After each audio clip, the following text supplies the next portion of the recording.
Han Sen thought his brain had fried, or that something must have possessed him to make him say what he had. He had prepared a very touching speech, but somehow, his head just said those words for no reason. I blame that beautiful night, Han Sen sighed. Ji Yanran was fuming mad, and she shouted at him with a blistering rage. Still, she was yet to give her answer. She had not said yes or no. Fortunately for him, when he saw her the next day, the ring was still on her finger. Yanran, you said our grandfather wants to meet with me. When should I go and see him? Han Sen said, as he inched closer to her with a smile on his face. You have no shame. It's still my grandfather, Ji Yanran said, with a touch of shyness coating her words. It's all the same. Anyway, when should we go? Han Sen asked. We'll go and see him in a couple of days when I'm free. But whatever you do, don't talk your average *T nonsense when you're with him. He's a traditional, serious man. He respects others who are serious, just like him. Therefore, don't be yourself. Ji Yanran accompanied her words with a threatening face. Han Sen's face turned red. He promised and said, Don't worry. I must have been sick last night. I don't usually say things like that. Therefore, you still owe me a true proposal, Ji Yanran said on the doorstep. Then, she spun around and took her leave. Han Sen sighed.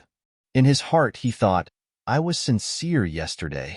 He wouldn't say that to Ji Yanran, but as she left, he shouted, Then give me back the ring. How else can I repeat it? Get another one. Ji Yanran did not turn around but lifted her arm for a backward wave. The ring fitted her finger perfectly. Although it was expensive, it was extremely pretty. It was made by Akado. Its shiny jewelry and was worth 100 million. Han Sen's heart went under. It wasn't the money he was sad about, but whether or not he could find a ring that looked as good. Can I actually get 2 engagement rings? Han Sen questioned. Before Han Sen could find another ring, Ji Yanran brought Han Sen to the Ji family house. It was a planet full of azure seas and still lakes. Forestry was in abundance, and mountain ranges coursed the continents like white threads. The air was clean and the environment was unspoiled. It was more than suitable for humans to live in. On this planet, there existed only one building, however. This building was made of wood, constructed so that it would blend in with the natural environment. Han Sen had no architectural knowledge, but Ji Yanran said the entire planet belonged to the Ji family. This house was where her grandfather lived. It was like an entire, exclusive planet had been reserved for her grandfather. Without permission, even other members of the Ji family would not dare to visit. Han Sen knew how rich the Ji family was. Without the wealth they had, it would have been impossible for Ji Ruojian to become president. As he stood in the middle of a pavilion, he breathed in the raw, virgin air that passed through the pines up high and the grass down low. It was incredibly refreshing, and the nature-scented atmosphere could not compete with any man-made air. Miss Yanran, the master has requested that he meet with Han Sen alone. Outside the yard, Ji Yanran was stopped. Han Sen, you must be polite to grandfather, Ji Yanran nervously reminded Han Sen. Don't worry. Han Sen comforted Ji Yanran and followed the butler into the yard. Han Sen thought he'd see the house upon entering the yard, but instead he saw a lake. Its surface was like a mirror, with a pavilion at its center. They looked like one. The only way to go to the pavilion was across a bridge, and as he trod across it, he felt as if he was walking into a sublime painting. It looks like this grandfather is an elegant man, quite unlike me, it would seem. Although he thought the place was beautiful, Han Sen would not desire to live there. Technology and metropolitan locales suited him far more. Sir, Mr. Han is here. The butler led Han Sen to the pavilion and politely spoke. Greetings, Grandpa. Han Sen walked up and bowed, speaking with a soft tone of politeness. As he did so, he checked out the demigod legend. Ji Yanwu was the center of the Ji family. He was a demigod elite and quite famous in the alliance. The Ji family's reputation in today's age was owed to this man. He was so well respected, even Ji Ruojian would not speak of him in vain. He was a remarkable and important figure in the Ji family. He did look different than what Han Sen had envisioned, however. He was a down-to-earth old man. His beard was white, but it was well kept and clearly groomed. He didn't use technology to dye his hair black, and you could even see the wrinkles on his skin. He looked very serious, though. His eyes stopped on Han Sen, but his emotions and thoughts were impossible to guess. That being said, there was nothing snobbish to feel when being in his presence. All that you felt while being in his presence was the need to revere him. You would feel compelled to listen to everything he said. Sit down. Grandfather Ji pointed at the cushion in front of him. He spoke with a calm voice. Han Sen was awash with relief, not hearing him comment on his calling him Grandpa. Han Sen was feeling more confident about things, and so he sat where he was bid to. Are you ready to marry Yanran? Han Sen had only just sat down, but such a question had already been asked. It came as quite the shock. Grandfather Ji looked at Han Sen, and his clear eyes looked as if they could read a person's mind. It made Han Sen feel as if he was naked in public, which made him a little nervous. Yes, Grandpa. I am going to marry her, and I have come here to request your permission to do so, Han Sen said, all without hesitation.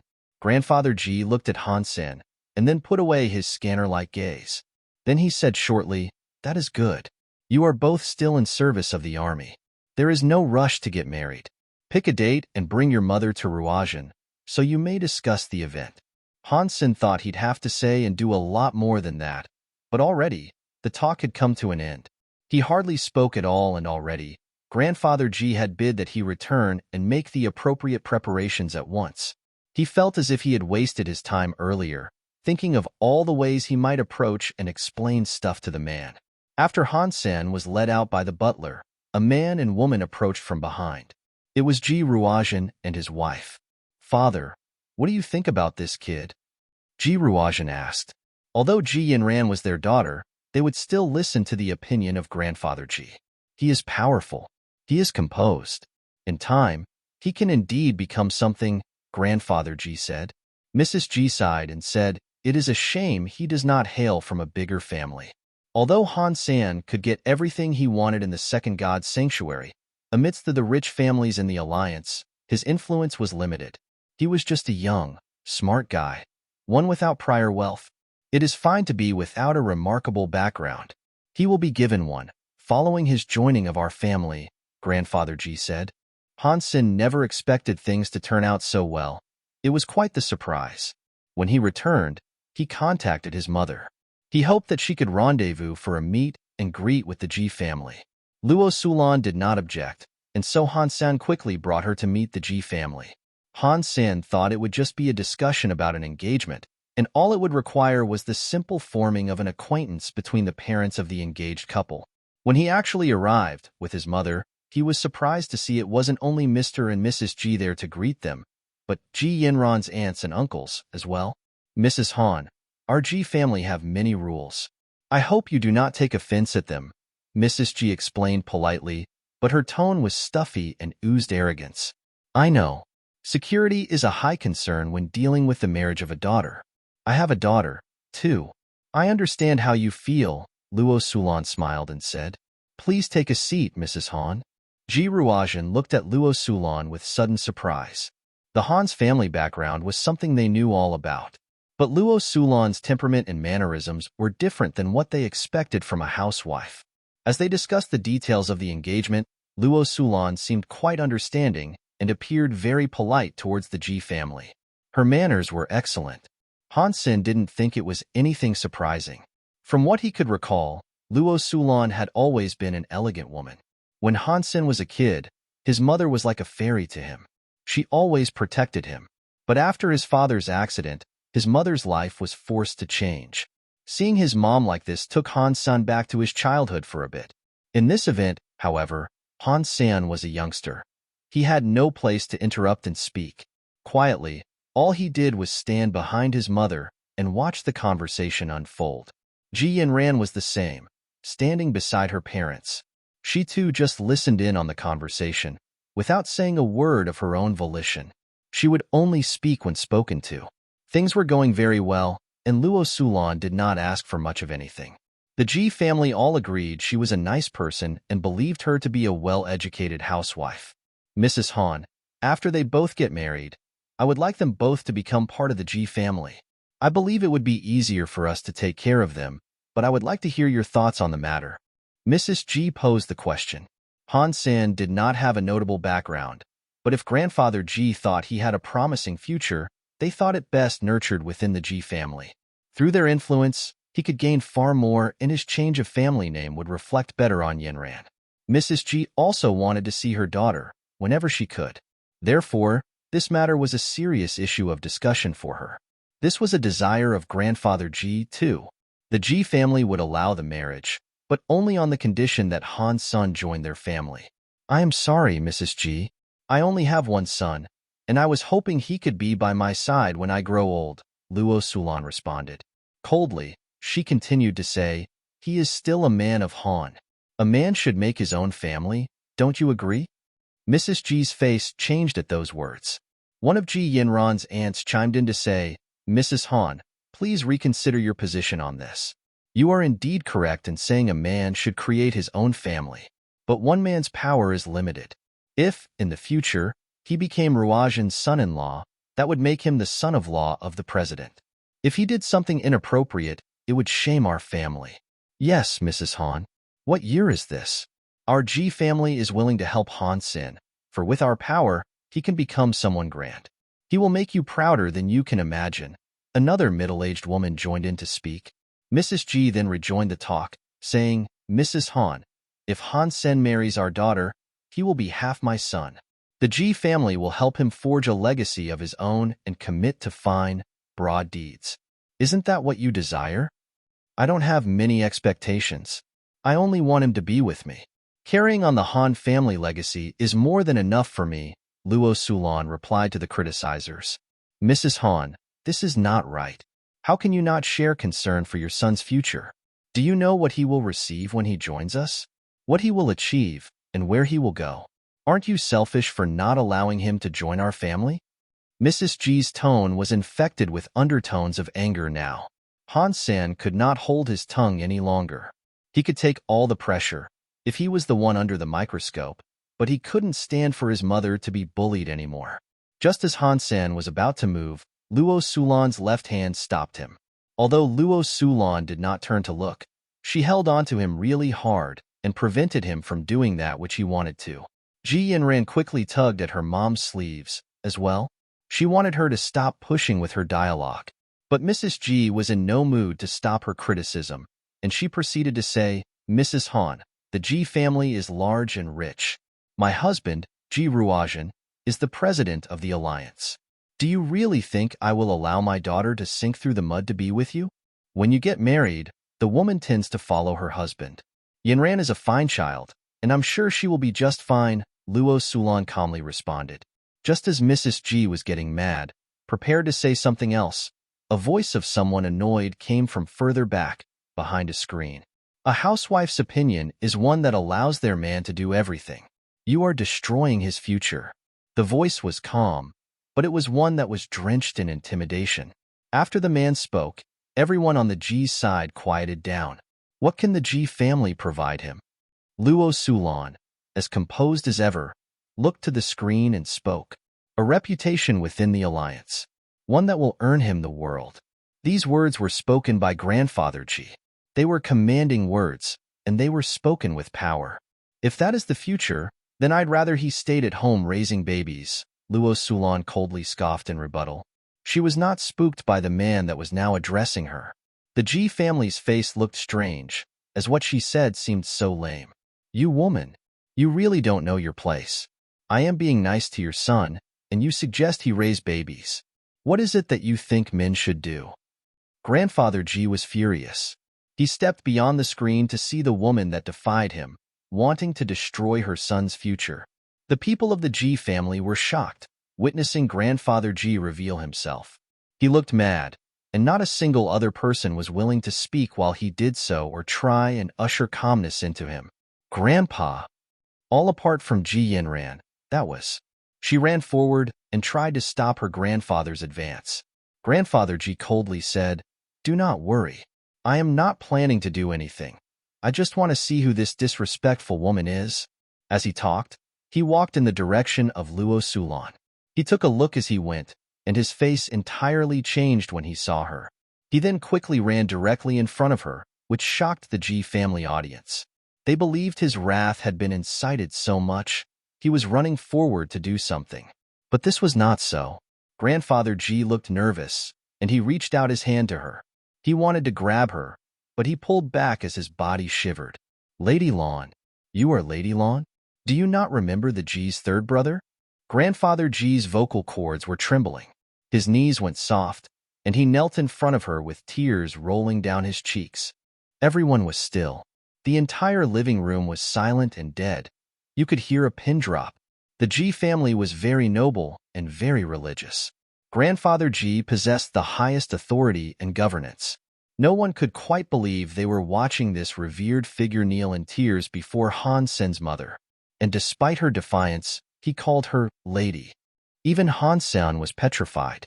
He did not expect the head of the Ji family would cry in front of his mother like a child. Who are you?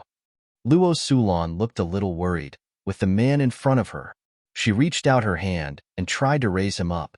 Her lips lifted a little when she spoke, which indicated to Han Sen that she was lying, and she did in fact know who he was. Lady Lan, I am Ji Yinwu. I am the third brother. 34 years ago, I was fortunate to encounter you in the Skywater Pavilion. You were only 11 years old, and you were beside Mr. Haiteng. If you weren't wearing the St. Hart Haiteng brooch right now, I would have almost been disrespectful to you. Please forgive me. Grandfather Ji still would not stand up. Ah, it's third Uncle Ji. Get up. I can't accept such reverence towards me. I apologize for not recognizing you. For back then you were still a young man with black hair. I cannot believe, in the advent of all these years, I am now a middle-aged woman. Furthermore, time has robbed your hair of its color. Luo Sulan helped raise Grandfather Ji up. Grandfather Ji, back on his 2 feet, excitedly asked, Lady Lan, how is Mr. Haiteng doing? Grandpa's body is still healthy, but he is getting old and does not go out much. Luo Sulan smiled faintly as she spoke. Seeing Grandfather Ji chat up, Luo Sulan bewildered the Ji family, and they suddenly did not understand what was going on. Even Han Sen was puzzled. His mouth was wide open in awe. Why does my mother's family suddenly seem so powerful? Do I actually hail from a rich family? No way. If I was, why would I grow up in such poverty? Numerous times, we almost lost our home. Han Sen's heart was now brimming with countless questions. Is this kid your son? Grandfather Ji looked at Han Sen with exuberantly kind eyes. He looked at him more brightly than he did his own sons. Yes, this is my son. His name is Han Sr., Luo Sulan smiled, and gave Han Sen another introduction.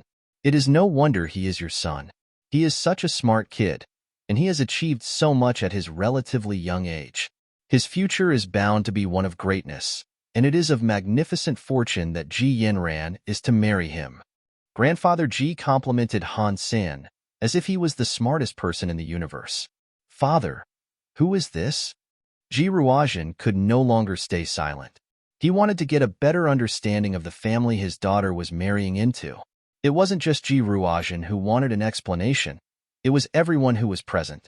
They all stared at Han Sen and his mother in perplexity, as what had just happened in the past few minutes was too difficult to believe.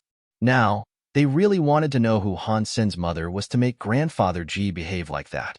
Ruojian, we are to become a family with Lady Lan. You should all be nice to each other. Grandfather Ji looked utterly delighted, and he continued on by saying, We are so lucky. Father, who is Mr. Haiteng? Ji Ruojian knew his father well, and his behavior wouldn't be so ebullient if this was just anyone. To incite such a reaction, the person he was referring to would have to be someone of legendary or mythical status. Grandfather Ji's eyes seemed complicated now, as if they were peering off into his own distant past. It was like he was on a blissful reverie, taking a trip down the lane of his memories. His name may not be one to spark the imagination, but you know who he is. He has long protected this family. Solo, he reached the 4th shelter and even claimed a shelter for himself in a realm of demigods. God Slayer Luo? Ji Ruojian's face suddenly changed. Before he could say anything more, screams were already erupting from various corners of the Ji audience. Everyone looked at Han Sen and his mother with tremendous shock. The 4th shelter was not a place for ordinary humans. Demigod elites could only scratch an existence for themselves there. In the fourth shelter, throughout history, humans had only managed to claim 10 shelters for themselves. Demigod-class humans only used such places as safe houses, so they could remain alive. 9 human demigod shelters were the fruits of a cooperative effort between many different factions of the Alliance. But one of these shelters was claimed solo by a human demigod. He fought for it for 4 days and 4 nights. This person was an enigma, and most people only knew his surname. He preferred to go solo, and he loved nothing more than slaying beings that were greater than him. Over time, this earned him the title Godslayer Luo. Although Godslayer Luo was a violent person with a strange personality, he was a protector, and those who swore their allegiance to him would receive his guardianship. Back in the day, we went out on a hunt. We went to take out a royal shelter in the third god's sanctuary, me with a few uncles. We were victorious, but only for a brief while. Our claim was staked in that place for 10 days before the most wretched thing happened. A beast descended from the skies and laid waste to our new home. It overwhelmed the forces of our shelter, and so foul was this creature, it didn't seem likely our combined might could slay or even stay its attack. Me and 2,000 family members looked likely to be killed by that thing, but that was when Mr. Haiteng appeared. He came alone, and with a single strike, he lopped the head of that monster clean off. The G family was saved. Without Mr. Haiteng, there would be no G family. I wouldn't be alive right now if it wasn't for that man. Grandfather G looked upon the faces of his family and said, Mr. Haiteng saved our family. If someone here does not treat Lady Lan with the respect she deserves, they will be subject to family discipline. Ji Ruojian and everyone else quickly agreed. But in their hearts, they thought, weren't you the one that came forward, seething with rage at first? Han Sen felt like he was dreaming. 10 minutes ago, the Ji family was bullying his mother. Now, they were all praising her. Seeing his mom suddenly surrounded by people who looked on her like a goddess, he didn't think what he was seeing was real. Is my mother really the child of Godslayer Luo? Han Sen's head was stuffed with questions. The discussions regarding the engagement resumed, and they seemed to go well. Grandfather Ji stood to the side, listening intently. In the end, Luo Sulan had the final say on everything. The Ji family didn't object to a single desire of hers. She was given an invitation to stay over by Grandfather Ji, but she turned the offer down. So later, Han Sen and his mother left the Ji family household together. Grandfather Ji made sure all the family members bid them a fond farewell as they entered their ship. Mom, you have been hiding a lot from me. Now, when it was just the two of them, Han Sen started his interrogation. Luo Sulan simply smiled in response, saying, What did I hide from you? You never told me that my grandfather was Godslayer Luo. Han Sen was eager to know more. I didn't hide it. I guess I just never spoke about it. If you wanted to know, I would have told you. Luo Sulan blinked. Han Sen did not know what to say in response. After a few moments of silence, he had a question he wanted to ask. If your family is that powerful, how can we be bullied by our second uncles and aunts? Luo Sulan smiled and said, Technically, there are 2 problems. First, I was exiled from my family for running off to marry your father. As such, I can hardly be considered a part of the Luo family. Second, you're asking why we were bullied by our second uncles and aunties? That's a little harder to explain. We owe them. Let's leave it at that. We owe them? What is that supposed to mean? Han Sen didn't expect that answer, and he ended up looking at Luo Sulan with surprise. I'm not sure. But that is what your father told me, actually. He never told me the details, however. Luo Sulan smiled as she spoke. My father, did he really die? Han Sen's heart always held onto the glimmer of hope his father might still be alive. Following his accident, no body had actually been retrieved, after all. Honestly, I don't know. I have spent many years investigating his death myself, but I have yet to unearth another truth. Still, I do believe your father is alive. Luo Sulan's eyes displayed certainty in this belief. Han Sen moved his lips as if to say something, but those words never came. Instead, he ended up saying, Mom, your fighting skills must be powerful. They're okay.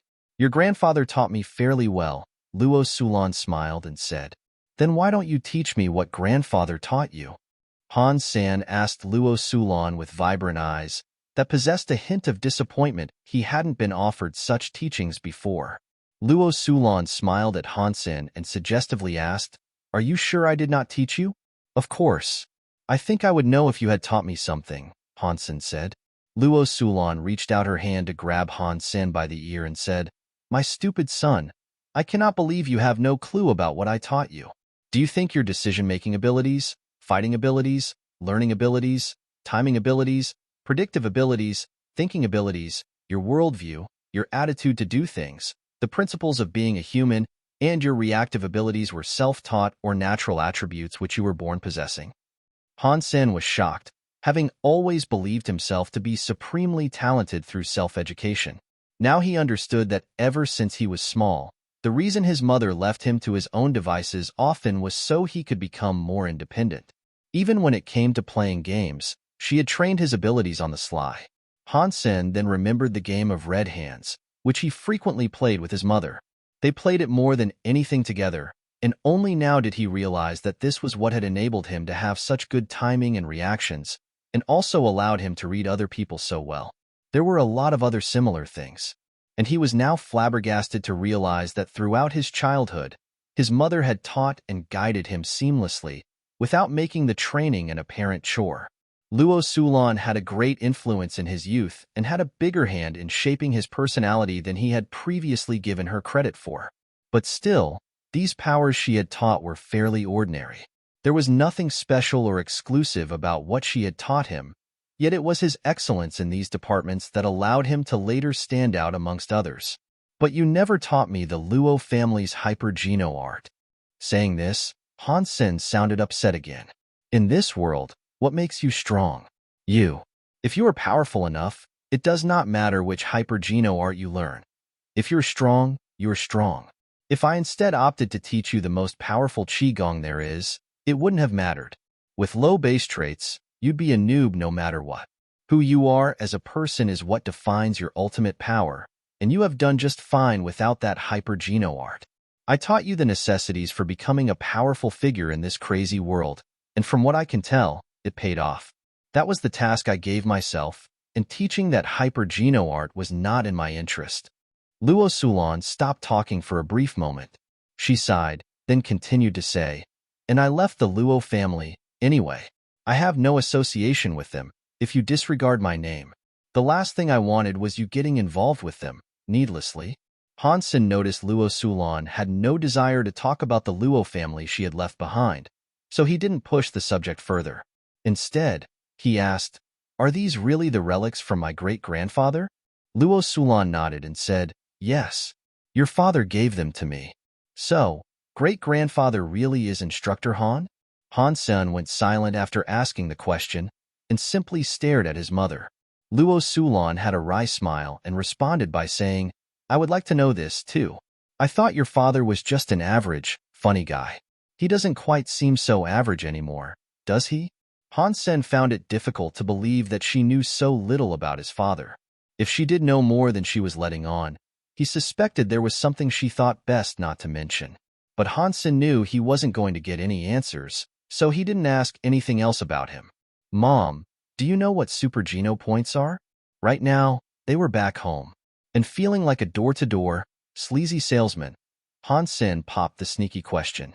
Luo Sulan gave Han Sen a complicated look and said, "I have taught you many things, but what I have taught you all goes to aid you in achieving an easy life for yourself. Your cleverness and abilities have exceeded all my wildest expectations. As good as this may be, it is not without its downsides. If you were merely an ordinary person, you'd be safe. By being someone special, more often than not, you may find yourself facing death." Han Sen wasn't quite sure what she was getting at, so he just looked at her. "If you have willingly selected the road you currently tread, then by all means advance and keep going. But it is a lonely road, a less traveled path that only holds room for one. Even your dearest person in this world will be unable to help you. But if you think you cannot go any further, then by all means stop. At least that way you'll live longer." Luo Sulan stroked Han Sen's head with love and said, I wish you the best of luck, my son. Perhaps one day you will indeed become someone of much renown. Mom, I never studied much. Could you say what you just said in a simpler way? Han Sen's face looked very embarrassed, as he couldn't understand a thing. There is no need for you to understand. Just be who you are. You have always followed your heart, in the deeds of the past and present. Adhere to this simple philosophy as you continue your march, now and into the future. Luo Sulan ruffled Han Sen's hair into a mess, pinched his cheek, smiled, and then said, I actually have high expectations of you. Han Sen felt so helpless. His mother was overall reluctant to say much and didn't provide many answers to the questions for which he sought resolution. All he had learned was how powerful his mother's family had actually been, but it did not help. The details were scarce, and in regards to his father, Han Sen was still unsure whether he was dead or alive. He ended up with more questions than answers. But the engagement plans went well, and that took a load off Han Sen's shoulders. Now, he could finally place his name on Ji Yanran. Next up, how do I get rid of this troublesome fairy? Han Sen had been kept busy for 2 weeks. When he returned to the shelter in the desert, the fairy was still vigilant outside the walls of the Yellowstone City. It looked like he had no choice, and they'd have to fight each other until one of them dropped, no matter what. Han Sen couldn't think of a solution to the predicament he was in, so he thought about sending his mother a message. He had hoped to maybe receive some help from his mother, and perhaps get a glimpse of the true extent of her power. Figure it out yourself. The text reply was those 4 simple words. Han Sen shook his head and gave a wry smile. His hopes were quickly dashed, so he gave up on the idea of consulting his mother on this. Now, he knew he had to sort it out himself. I doubt I can outrun it. It really seems the only way out of this is to kill the thing. But the fairy's body is so strong that not even my elephant wreck strike was able to damage it. How on earth can I kill something that strong? Han Sen thought to himself. While Han Sen was still in the midst of these thoughts, his communicator rang. There was a message. The message came from a number that was unknown to him. Alongside the text there was a video, and it was showcasing a hyper-geno art. But this hyper-geno art did not have any instructions, and its ending was cut off. Even its title wasn't there. That being said, the explanation was very detailed. Wrong number, maybe? Han Sen took a peek and was quickly attracted by its contents. Giving it a proper read, he was shocked at what it contained. If this hyper-geno art was genuine, it supposed that you could unleash your elemental powers before achieving the rank of a celestial being.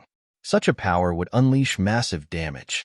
A hyper-geno art of this magnitude was sent to the wrong number? That's a little hard to believe. There has to be more to this than meets the eye. Han Sen thought, so he decided to reply to the message. Hello, how are you? I think you sent this to the wrong person. If the person really did send it to an incorrect address, it would be easy for them to learn who the recipient was. It would be impossible for Han Sen to hide or deny the fact he had received the message, so there was no point in lying. No. I was correct, the person quickly replied. Han Sen was surprised. He frowned and sent another message. You know who I am? Han Sr., the person on the other end, sent those 2 measly words. Who are you? Why are you providing me with this hyper-geno art?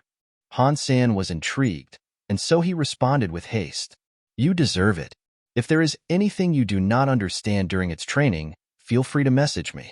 It wasn't the answer Han Sen wanted, but at least the person on the other end was now typing complete, lengthy sentences. Han Sen sent another message, but he received no response. What does a bright day mean? Han Sen read the hyper-geno art, selected the 2 words, and messaged the person on the other end.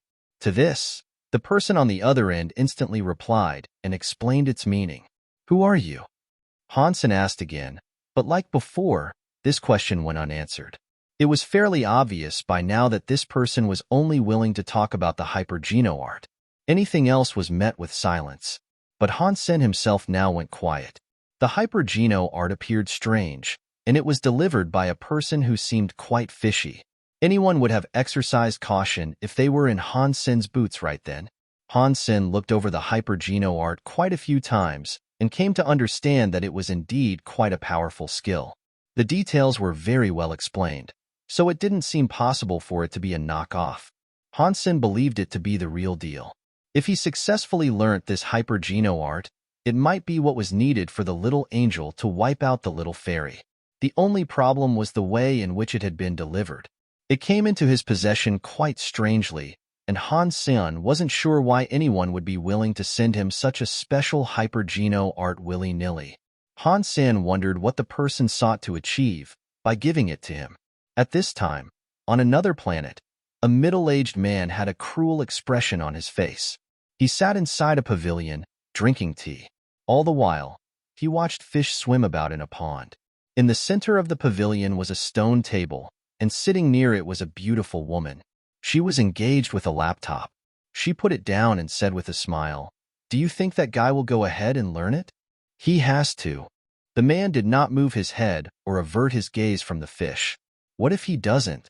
the beautiful woman asked, with some excitement over the entire affair. "He will. He may not be Luo in name, but he still shares our blood. He is carrying our genes, and so he will learn it," the man explained, without lifting his head. His voice was calm and composed, and it oozed confidence. But his body's blood isn't solely from the Luo family. The beautiful woman squinted her eyes and continued by saying, "Lady Lan has been gone for many years. She tried everything she could to get away from us. Why bother them now? This is the fate of the Luo family. It is not something we can escape." The man's eyes looked strange. I was just saying if he did not learn it." The woman increased her tone of voice deliberately. The man now slowly turned around. He stared at the woman for a while and then said, "He will learn it." No ifs, no buts. "If he does not learn it, then that means he is not one of ours." The beautiful woman was silenced, and she did not say anything else. She maintained the silence between them in the pavilion and simply listened to the gentle wind that caressed them both. On planet Roka, Luo Sulan placed her hands on her cheeks and daydreamed in front of her desk. She sighed and thought, "I can only suppose they are aware of Han Sen's existence by now.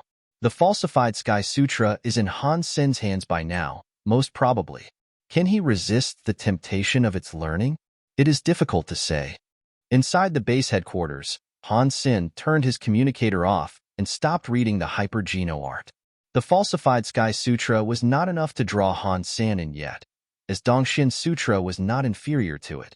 The skill was presented to him out of nowhere, and he was still not sure who had given it to him and for what purpose. He wasn't quite willing to accept a skill he had no prior knowledge about, and he still had Blood Pulse to learn in the near future, too.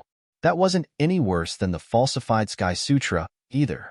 This was one aspect of his personality that Luo Sulan made sure to train into Han Sen as he grew up. There were some self-serving modifications, however.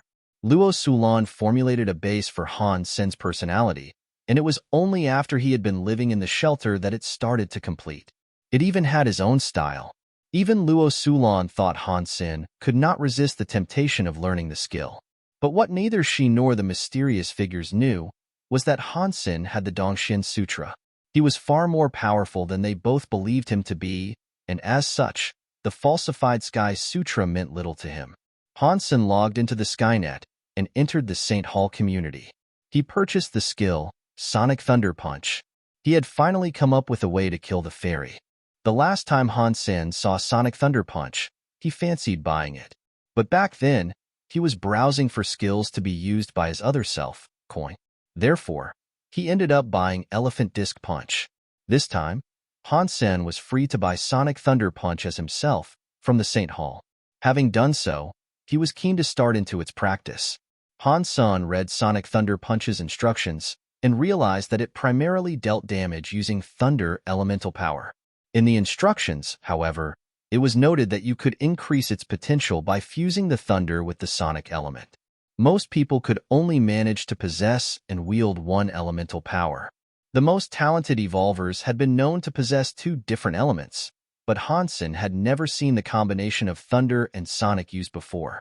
Han Sen could simulate the Silver Fox's thunder powers and Death Knell's sonic power, so there was nothing stopping him from giving it a try. With those two elemental powers combined as a base for his Sonic Thunder Punch, Han Sen had high expectations. After buying the skill and its Geno solution, Han Sen didn't hesitate to swallow it all the first chance he got. He simulated the Silver Fox's thunder element and got right into practice. Han Sen had spent half the day training, and his body was already beginning to hum with static. When he swung his fists, crackles and sparks of electricity popped and twitched. But the thunder power remained in his body. He couldn't fire it out like a projectile. Over the next 8 days, Han Sen madly practiced Sonic Thunder Punch in the Yellowstone City. Using the thunder element as a base, it only took 3 days for him to fully complete the skills learning. But it would be pointless to use Sonic Thunder Punch as it was. Its raw power was similar to Elephant Disc Punch's power, and therefore would not be enough to damage the fairy. While Han Sen simulated his Sonic and Thunder power, however, a problem arose. When Han Sen cast both elements, he found it difficult to combine them into the Sonic Thunder Punch he was aiming for. Han Sen could use his Thunder element to cast Sonic Thunder Punch, and he could use his Sonic powers to cast Sonic Thunder Punch, with each adhering to its respective element and qualities. But despite how many times he tried, Han Sen could not come to grips with casting Sonic Thunder Punch under the fusion of both the Thunder and Sonic elements. Trying to find the right measurements and balance was difficult. Han Sen summoned his little angel and practiced it with her, hoping he could gain enough experience to improve. Zhou Yumei was bored, as she sat on the bench in the plaza. Each and every day, all there was to entertain her eyes was Han Sen practicing and training his skills with the little angel. She did not understand why Han Sen still required so much practice, despite his already incredible strength. She really wanted Han Sen to show her a way out, as he would sneak back to the Alliance on his own frequently. Zhou Yumei had requested this many times, to no avail. Han Sen's method of returning to the Alliance, however, was simple. Every time he wanted to go back, he would summon his little angel and get her to restrain the spirit in the spirit hall. While it was busy, Han Sen could just run on through the teleporter. And despite her repeated pleading, Han Sen refused to bring her with him. Every time he returned, he did so in possession of an abundance of snacks. They weren't gifts for her, though. In fact, they were the opposite. For a very high price, he would sell her these snacks, and the amount would be written down as a debt on her contract like a tab. What a horrible man. Zhou Yumei munched on the snacks she was helpless to refuse, as she watched Han Sen and the little angel with scorn. Suddenly, a large clap of thunder sounded. Han Sen's fist cast lightning like a silver sun. The wrecking fist was driven into a 1 meter wide and 1 meter thick pillar. It was annihilated.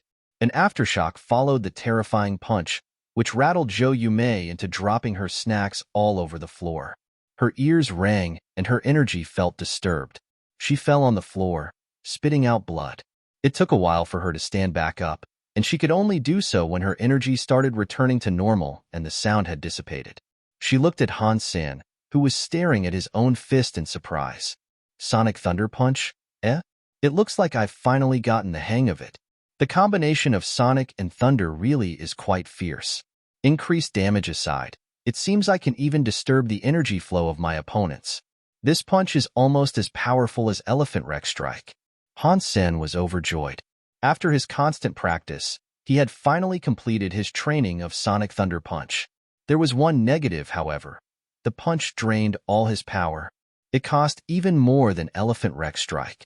Despite his Jade Sun Force's constant replenishment of energy, he still had a shortage. But this did little to hamper his excitement. If that punch could disturb the little fairy's energy flow, then it'd open her up for a savage onslaught by the little angel. With a side of luck, that'd be enough to overcome her. Han Sen took a break. He still wanted to practice some more, but for the time being, he'd have to wait for his energy to return. He only succeeded in performing his desired strike once.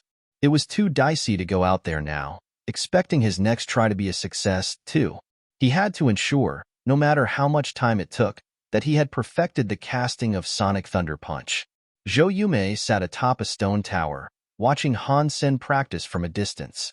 After what happened last time, she didn't want to sit too close to where he was training. Although Han Sen did not talk to her much, and he wasn't nice whenever he did, she cherished the company she had. She was delighted to no longer be all alone in this desert city. She had the suspicion that the man was obsessed with combat. It dampened her spirits somewhat, and she hoped that he could take a time out every now and then to spend time with her, or at least to talk a little. Obviously, Han Sen was more interested in practicing a fighting skill than interacting with her. He practiced the skill every day, and only spoke with her briefly during his breaks. Yet those small snippets of conversation were the happiest, brightest moments of her day. This man was able to take her worries and throw them away, but at the same time, he could also make her sad. Recently, she had noticed that his ring finger was no longer naked. He had a ring on. Seeing this made her upset. Suddenly, another loud thunderbolt broke the skies. Even though she was sitting a good distance away, she still had to throw her hands over her ears as the energy inside her body succumbed to turmoil. After the loud noise, Zhou Yumei immediately ran down to him.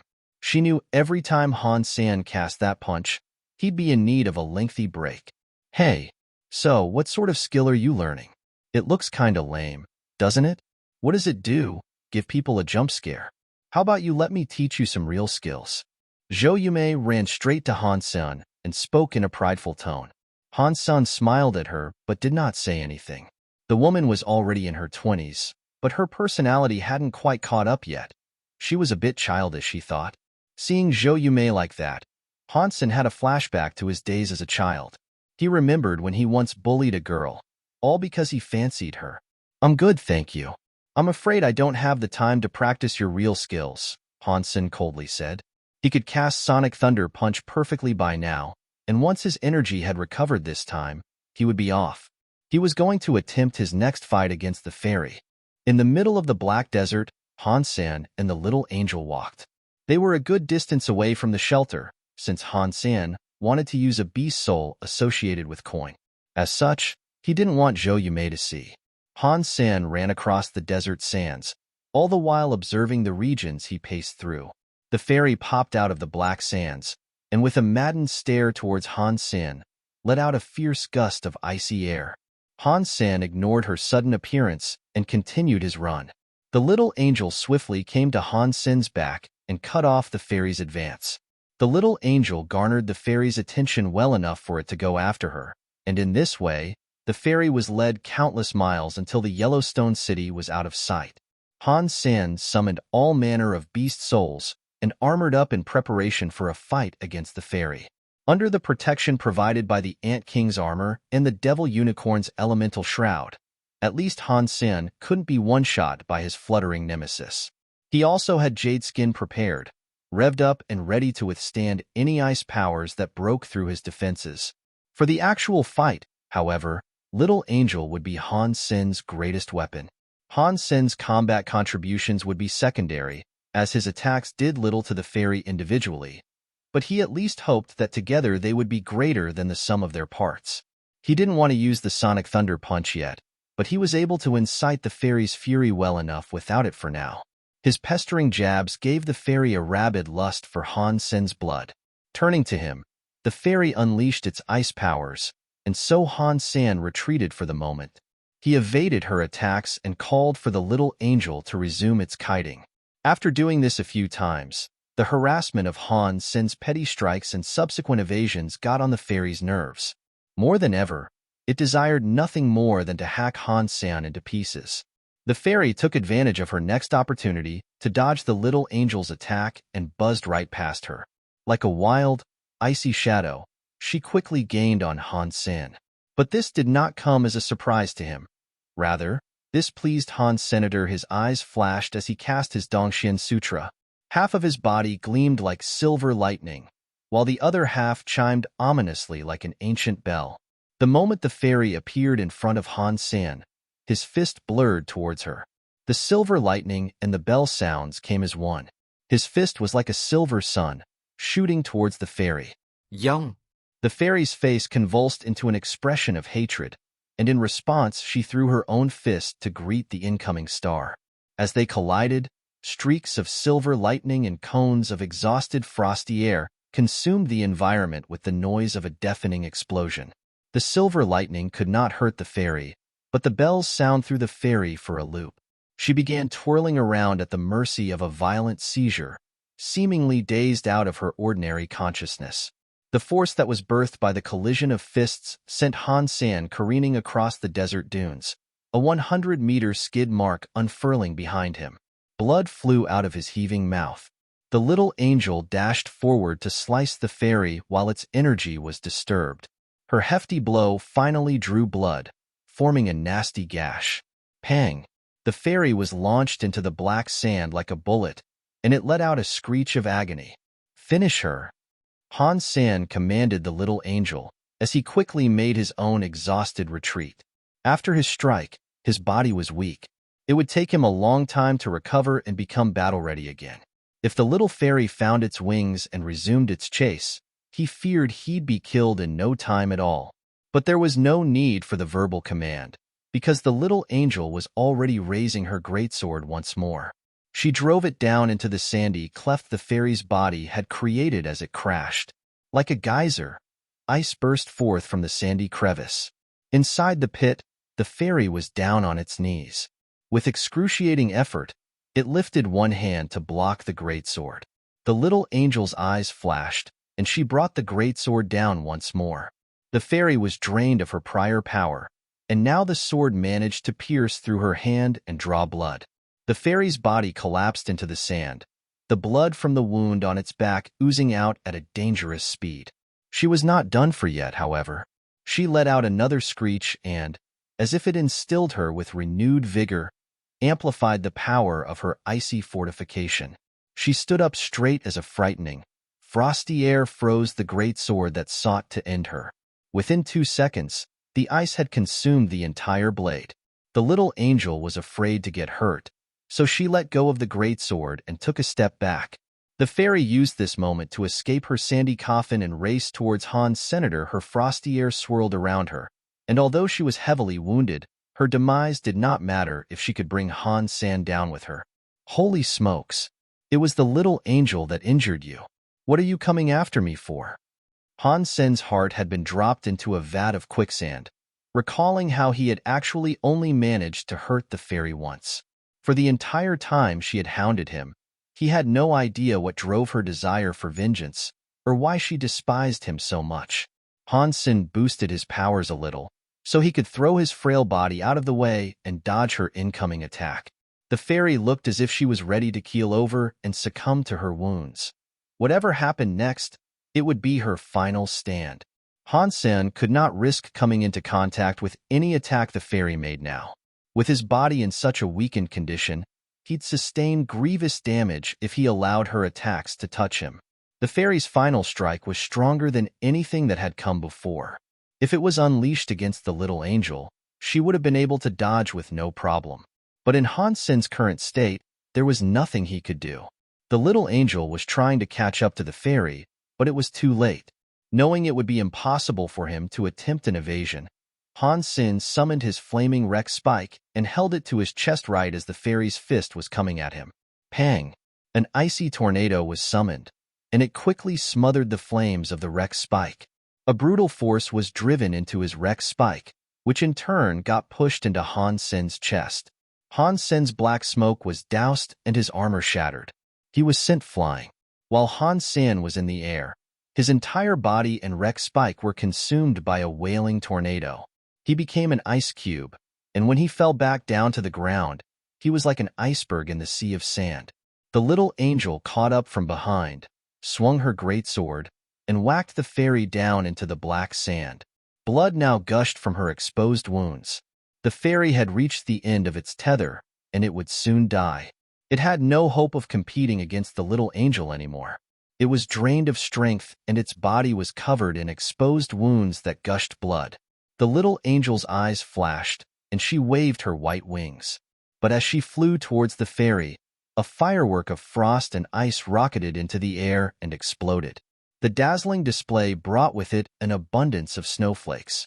But within the snowfall, a small shadow fluttered out of the haze with great speed. The fairy wasn't dead, but like a shadow, it took off in the direction of the bamboo forest. Catcha! Han Sen cleaved his way through the ice that encased him. His chest was all bloody and cut. Even his ribcage was exposed. Kill her! Han Sen was now infuriated, and he did not care for the wound on his chest. He summoned his wings to give the fairy chase and vowed to the heavens above that he'd kill her. The fairy's escape was extremely quick, and even the little angel had great difficulty catching up to her. But quite abruptly, the fairy slowed down. It seemed as if her burst of speed had chugged and come to an end, due to a complete exhaustion of her own strength. Now, even slower than usual, it fluttered away from the battle. Han Sen and the little angel followed the fairy to the Black Mountain and watched it retreat into the mouth of the cave the scorpion had once dug. Together, they followed the fairy inside. Hastily, the tiny menace whizzed her way through the bamboo forest in a bid to reach the icy domain where they had first discovered it. Han Sen wasn't sure why it would retreat there, but he knew he would have to finish it off soon. He commanded the little angel to venture ahead and close the distance the fairy was currently gaining on them. But the fairy had now gained a fair lead, and even if they went at their top speed, it'd be difficult for them to catch up anytime soon. The fairy managed to reach the lake, and now that the narcissus was gone, a thick layer of ice coated the entire area. Not even the water could be seen anymore. The fairy smacked the 1-foot-thick ice that pained the water and shattered it. Without lingering, it quickly dove into the icy cauldron. The little angel didn't hesitate to follow her in and plunged in after her. To her surprise, the lake itself was shallow, only a few meters deep at the most.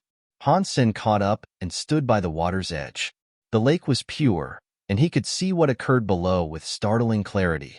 Han Sen watched the little angel swing her greatsword beneath the water, but it seemed as if something was repelling the completion of her strikes, and she was unable to deal damage to the heavily injured fairy. When Han Sen looked closer, he noticed the fairy was hiding inside a fist-sized scallop shell. The scallop shell was translucent like refined ice, and you would only notice its presence if you peered closely. As the fairy lay inside the scallop shell, it was naked and bleeding heavily. Its butterfly-like wings fluttered weakly, and it looked scared by the menacing angel that lusted for its blood. Han Sen observed the little angel deliver a few more strikes, all to no avail. Then, he commanded her to pick up the entire scallop shell from the lake. The scallop shell felt cold when Han Sen held it in his hand. It was unlike any other shell he had ever held before. It looked as if it had been carved from some icy jade, yet it looked natural and it didn't seem to have been crafted by anyone. Is this gear that was created by the fairy? As Han Sen mulled the question, he examined the dying fairy, which appeared to be in shock. But Han Sen came to the conclusion that this assumption was incorrect. The fairy was born from a narcissus, so it hadn't had the opportunity to create gear for itself yet. After all, even if it could make gear, why would it create a scallop shell? Han Sen placed the scallop shell on the ground and bid for the little angel to smack it a few more times. But it was incredibly durable, and try as she might, she could not break it open. The repeated strikes only drew thin white marks across its previously untarnished exterior. Han Sen then sought to try out his toxic dragon drill on it, but that proved futile. After that strike, all that remained on the shell was a little white dot. He tried everything at his disposal, but still, he could not crack the shell open. With a great depression, his heart sunk with the thought, taking on this fairy was no small feat. Will this whole thing result in failure, all due to its hiding? But quickly, Han Sen noticed something was amiss. The fairy should have been happy at Han Sen's inability to get at it. But instead, it looked shocked, and worse than ever. Han Sen picked up the scallop once more and noticed something wrong with it. The scallop was not empty, as its interior was full of a transparent liquid. Han Sen at first believed it to be water from the lake, but upon closer inspection, realized it wasn't. The liquid was corrosive, and it was rotting the fairy's wounds. It wasn't healing, and instead, it was doing much worse. Han Sen smiled at this revelation. Just as he believed, the scallop shell was indeed not a gear created by the fairy. Han Sen then assumed the scallop shell belonged to another creature, but somehow, it had ended up at the bottom of the lake.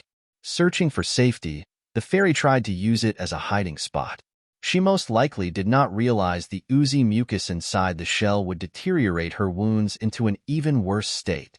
Perhaps she had hidden inside the shell before, but the liquid couldn't do anything to her fair and undamaged body. Maybe that was why she thought it a great idea to hide inside and jovially prevent Han Sen from finishing her off. But the fairy did not expect the previously harmless liquid to begin finishing her off. She was trapped inside, all the while her wounds eroded. "Let's see you get out of this one," Han Sen calmly mocked the fairy, but did not believe she would submit to the fate of a grisly corrosion inside the shell without attempting one last daring escape. By remaining inside, a far less merciful death would await her than what Han Sen would gleefully provide. Her entire body now slowly melted, and it was going to do so until only her bones remained. It was going to be a horrific death, for sure. If Han Sen was the fairy, he'd have come out and fought by now. Dying in battle was far better than the slow, torturous death of being withered away by a thick and translucent mucus.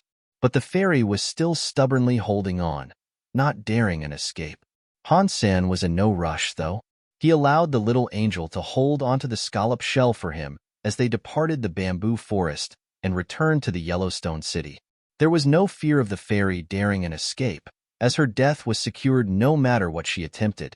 But it did look like it was going to be a while before it died, and judging from the fairy's face, it wasn't yet ready to run off, if it ever would be. The fairy was already badly injured, and it was only going to get worse the longer it remained inside. The later it exited the shell, the weaker it would be. Han Sen no longer had any worries about this entire affair with the fairy.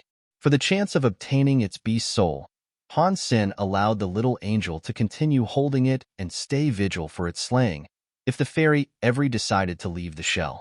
Even if he could not receive the beast soul, he could refine her life geno-essence or eat her flesh. Either way, slaying her would be beneficial. Her blood could feed the death knell, too. With the blood of a second-generation super creature, perhaps his bell pet would start growing. After resolving the entire debacle with the fairy, Han Sen no longer wanted to linger in the solitary shelter. He hadn't found out why there was a super spirit chained up in the spirit hall, but he ultimately decided it had nothing to do with him and didn't mind leaving the mystery unresolved. After preparing his supplies, he rallied Zhou Yume and Little Orange to accompany him in a journey across the desert sands and away from the Yellowstone city. The fairy was still hanging on inside the scallop shell, as her wounds got worse and worse. Han Sen figured she wouldn't survive another 10 days, and by then, she'd be nothing but bones. "Do you actually know the way out of here?" Zhou Yume asked from atop Little Orange, as the unceasing sun bore down on her. No, Han Sen quickly replied. He had selected a direction and decided to stick to it, but he had no defined path that would lead him out of the Black Desert. Zhou Yume thought about starting an argument with Han Sen, and she raised her lips to do so. But right before the words left her lips, the sound of a bird screeching pierced their eardrums. Far across the sweltering dunes of the Black Desert, a black-flamed phoenix-like bird was flying. Han Sen was taken aback at the sight of the black flame phoenix soaring across the horizon. Its speed was incredible, and it disappeared from sight within the blink of an eye. A heat wave descended from the sky and almost cooked Han Sen's body hair. Fortunately, the phoenix did not seem to be interested in them. It simply flew on its own accord and disappeared. That being said, it seemed to be going in the direction Han Sen had selected for his own journey. "Why don't we switch course and choose a different direction to go in? Ill fortune is the only thing that can come from a close encounter with such a creature," Zhou Yume suggested with worry. Before they caught sight of the bird, Zhou Yume noticed her Little Orange was a little on edge. Han Sen shook his head, however. "We have to go this way." If he wanted to cross the Black Desert, he had to continue in the direction he was going. And the phoenix-like bird did not seem interested in them, anyway. It was most likely just passing by. After another 2 days of travel, it occurred to Han Sen that they had not again seen the bird, whereas Zhou Yume forgot about the sighting entirely. After dark, Han Sen erected a tent so he could rest for the night and move on the morrow. "How come you only ever erect one tent for yourself? Where do you expect me to sleep, huh?" Zhou Yume's black eyes were opened wide. "If you don't fancy sleeping outside in the rough, then come inside and sleep with me." Han Sen was already crawling into the tent as he spoke. "You, what a gentleman," Zhou Yume said sarcastically. She peered into the darkness of the desert all around them, then crawled inside after Han Sen. It was a simple tent, and it was not one you could stand up in. The silver fox and little orange were already inside and had gotten all snug. Lying down, Zhou Yumei could feel Han Sen's body warmth. I'm warning you. Don't get any funny ideas, Zhou Yumei told Han Sen, with the eyes of a madwoman. Do not worry. I lacked the gentle love of a mother when I was young. Han Sen did not even look at Zhou Yumei while he spoke. Instead, his eyes were fixed on a book he had just pulled out from his pack. What is that supposed to mean?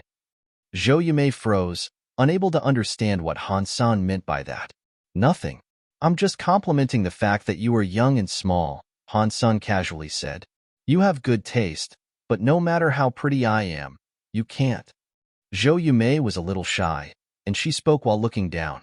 But she only spoke half of her sentence when she glanced at her breasts, which were like two little hills upon her chest. Her face quickly flushed red and she said, You are the one who is small. Han Sen put down the book and took his shirt off. This shocked Zhou Yumei, and she quickly scrambled away in panic. She used her arms to shield and cover her body, asking with distress, What do you want? Han Sen smiled and patted the muscles that composed his chest and said, They may not be big, but they're bigger than yours. Zhou Yumei couldn't help but take a look. She was impressed by the sight, and they were indeed wide and thick. They weren't particularly outstanding, but they had delicate curves that made them attractive to look at. And Han Sen had a six-pack that was like jade, and the silky smooth white skin that drove women crazy. Seeing this, Zhou Yumei almost started drooling. Furthermore, she began to develop the urge to touch them. Clean the saliva from your lips and go to sleep. You shouldn't disturb me during the night. Han Sen pushed Zhou Yumei's head away, as her body drew nearer to him. Then, he tucked himself into his sleeping bag. Zhou Yumei wanted to fight back, but she instead looked down once more and observed her own modest chest. She thought about Han Sen's thick and wide chest, where the muscles locked and curved around each other impeccably. She noticed she had indeed lost this round before it even began, and she had no ammunition to return fire on this particular subject. Zhou Yumei was a little upset after this, so she retreated into her own sleeping bag. Then she began to think about how dark life truly was. But then another image flashed in her mind, and it was the image of Han Sen's stunning upper body, sexy clavicles, and tantalizing abs. Zhou Yumei couldn't help but swallow the saliva that was building up inside her mouth. She tried to shake the image and tighten her eyelids, but the picture remained. She couldn't be free of Han Sen's amazing body. She turned around to take a peek at Han Sen. His eyes were closed, and he appeared to be sleeping already. Seeing his face from the side, he wasn't super pretty, but his facial features were distinct and sharp. It made him look quite threatening and moody, but his skin was white and smooth. This element helped soften the image a bit, but overall, he looked like a manly man. Zhou Yumei continued thinking about his body as she eyed him, and then her mind ventured further in her visions of the man. She recalled how powerful he was, and how he so fearlessly challenged the spirit. He also took care of the fairy and scorpion. It looked like she was in love. But then her heart sunk at another image that popped up in her mind, and that was the ring that adorned his finger. She sighed and said to herself, Why are the good ones always taken? What did you say? Han Sen frowned and turned to look at Zhou Yumei.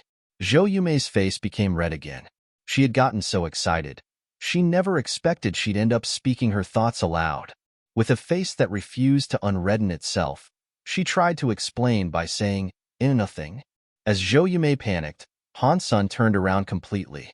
Now, his face was directly opposite hers. Another man's warmth was drawing near her. Zhou Yumei's heart was madly beating to the rhythm of a stampede, and she thought to herself, What is he going to do? What am I going to do? He is engaged. I should reject his advances, right? But no, I can't be like that. I can't get tricked by the demon of temptation. I must focus and channel my good thoughts. But he is such a good man. If I grab him, I might have the chance to. Many different trains of thought and ideas now raced through her mind.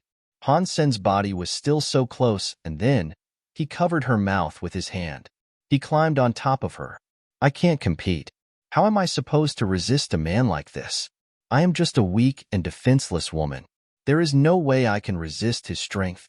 Zhou Yumei managed to find herself an excuse, which quickly put her at ease. Seeing Han Sen's body above her, she closed her eyes and continued thinking, there is no one else here. What is he holding my mouth for? Even if I scream, no one could possibly come to my aid. I might moan and groan in delight, but there's no reason for me to scream. Zhou Yumei's heart was still pumping wildly, but after a while, her expectations weren't coming to pass. She felt strange. And then, she peeked open her eyes a little. With one hand still covering her mouth, Han Sen had unzipped the tent and taken a peek outside. Zhou Yumei's face was now burning, and her neck was getting hot. She wanted to dig a hole and hide. Han Sen looked outside and noticed a halo that sat upon the black desert in the distance. There were many glowing dandelions, painting the sands of the desert. It was an infinite meadow of them, one that he couldn't spy an end to. The heads of the dandelions danced with the caress of a breeze. A lone luminescent dandelion brushed by the tent, carried by the gentle breeze. Han Sen initially thought it was some special sort of creature that had drawn near, and although it wasn't, he still eyed it with a modicum of concern. It was a surprise to see the bevy of lights as little more than flowers, and it was a most curious phenomenon. When they had pitched the tent that evening, none of the flowers were around. Now, across every portion of the black desert that was visible, dandelions sprouted. They were endless, and their pretty lights spread out in each direction like a galaxy of stars. When the wind blew, the galaxy moved. It was a beautiful sight to behold. Zhou Yumei, who had managed to regain her composure, moved nearer to Han Senator after taking a peek at what had taken hold of his attention. Her eyes opened wide like the stars themselves. It was fortunate Han Sen had placed his hand on her mouth. Had he not, she would have screamed in awe of its beauty. Many of the flowers were afloat and skated by the tent as they went. From afar, that little tent must have looked like a shining castle. But the plants weren't aggressive, and no harm was delivered to their little camp. Zhou Yumei tried to pull Han Sen's hand away from her mouth, but he had a firm grip. Just as she was about to lose her temper, she heard a noise in the distance. It was like the sound of a heavy animal's footstep. In between each step was a momentary silence, and its rhythm maintained this pace slowly. But ever so slightly, the sound seemed to be getting louder, and its source closer. Han Sen looked further into the distance and saw, beneath the night sky, a creature coming towards them. It shined like a beacon of holy light. It walked alongside the dandelions that were below and afloat, like a glorious ship through the net of stars, soaring through the galaxy. Zhou Yumei could see the luminous creature now, as well. She was surprised to see it was a white rhino. Its body was shaped like a little hill, and with every step it made, the ground of the desert shook. The glowing dandelions that were to be trodden underfoot jumped into the air as if to guide its path. The rhino was getting closer, and this frightened Zhou Yumei. Right now, all she wanted to do was get up and run. As pretty as it looked, the rhino was a hulking beast. Its heavy, looming presence was intimidating, and it robbed her of breath. Han Sen's hand was still on her mouth to prevent a sound, but he now used his other hand to control and calm her. His eyes were still in profound observation of the glowing rhino. It wasn't long before the rhino had come directly before the tent. Like grand pillars, its thick legs were pulled up and released. The entire tent was now in the shadow of the beast, and Zhou Yumei knew it. Her eyes were wide open with fright, and her body trembled under the fear. If a foot came down on the tent, they would be squished into jelly. The silver fox and little orange snuggled together in the corner of the tent, quiet as mice. They too were terrified of the white rhino that had drawn near. Boom! A foot came down like a piston on the sand directly behind Han Sen's tent, avoiding them. The luminous dandelions continued their spiraling as the campsite vibrated with the force. Boom! Boom! The rhino did not decelerate, and it continued in the direction it had been going. The 4 pillars crossed over the tent, missing the guy ropes by inches. The craters left behind by the creature's feet now decorated the campgrounds. Zhou Yumei's heart almost leapt out of her chest. Fortunately, the white rhino did not pay heed to the presence of a tent as it went onwards. Along with the gorgeous, luminescent dandelions, it slowly trailed off out of sight behind them. When the white rhino was gone from their vision, The presence of the glowing dandelions dimmed, too. They quit shining and melted into the desert like snowfall. Not a trace of them was left behind. If it wasn't for the footsteps that the rhino left behind, you would have believed the entire affair to be little more than a dream. Zhou Yumei, who had been trembling through the entire ordeal, finally relaxed. She patted her chest, trying to shake the terrifying visions she had of been crushed underfoot by the big rhino. Luckily, none of her fears had come to pass. Are you going to sleep like this? Han Sen smiled at Zhou Yumei. Zhou Yumei only now realized she had been leaning on Han Sen the entire time. She was mad and embarrassed at the revelation, so she pushed him away. Gritting her teeth, she hissed, "When I don't say anything, you get all touchy. You just want to take advantage of me." Han Sen smiled but did not reply. He returned to his sleeping bag, deep in thought over what had just occurred with the white rhino. During the daytime, they encountered the black flame phoenix, and now they had been witnesses to the existence of a white rhino that glowed with a holy light. Both of these creatures had been traveling in the direction Han Sen had picked. He wondered if something awaited them where they were headed. In a place such as the Black Desert, Han Sen did not want to get himself into any form of trouble. With such fearsome monsters around, although he was sure of their abilities to escape, he couldn't risk losing his reserves of food and water. If that happened, there was every chance they might perish somewhere amidst the dunes. But if they changed course now, Han Sen wasn't entirely sure whether or not they could exit the Black Desert that way either. It would also not lead him to his final destination, so he was reluctant. Han Sen thought about this predicament for a while, but ultimately decided to continue in their current direction. He didn't know if he could leave the Black Desert if he changed direction now. Furthermore, he believed his encounter with those two creatures was nothing out of the ordinary and was to be expected in such a volatile location. If there was some significance behind it, then he would at least have the opportunity to check out the reason why. The next day, Han Sen continued in the same direction atop his golden roar. On the way, he was able to trace the footsteps that the rhino had left behind. It looked to be going in a straight line, without a single misstep or stray. The luminous dandelions, however, he could not see. It was as if they never existed. They walked for half the day, but the heat was atrocious. Zhou Yumei drank some water while she rode atop her little orange. As she took a swig, she said, "It's so hot. Wouldn't it be great if it rained?" Not long after she said that, the skies went dark. Terrible clouds formed not too far above them, blotting out the sun. Downpour sound. The drunk clouds let loose their spiteful tears and utterly drenched Zhou Yumei. She quickly summoned an armor to withstand the rain, but after its summoning, the rain clouds immediately dispersed. The skies cleared and the weather returned to its sweltering glory. My wishes are short-lived. Zhou Yumei was not entirely sure how to respond to what had just happened. Han Sen's face, on the other hand, looked dire. When the rain clouds went past, Han Sen felt the presence of a supremely powerful life force. He didn't get the chance to see what it was, but he could tell it wasn't something natural. What made Han Sen frown the most, however, was the fact that those rain clouds had formed and drifted off in the direction he and Zhou Yumei were also headed. What is going on in this place? Han Sen squinted his eyes, attempting to discern more of what might lay on the horizon. But there was nothing. For a while yet, it seemed only the black desert sands and blue skies would continue to lead their travel. There was no use turning back now, and Han Sen opted to push on and find out what was going on. The super creatures they had encountered all seemed to ignore them, as if something greater attracted them. If he came to a place where they all had gathered together, he resolved to go around them and simply continue on his way. Han Sen, with Zhou Yumei in tow, continued walking in the same direction.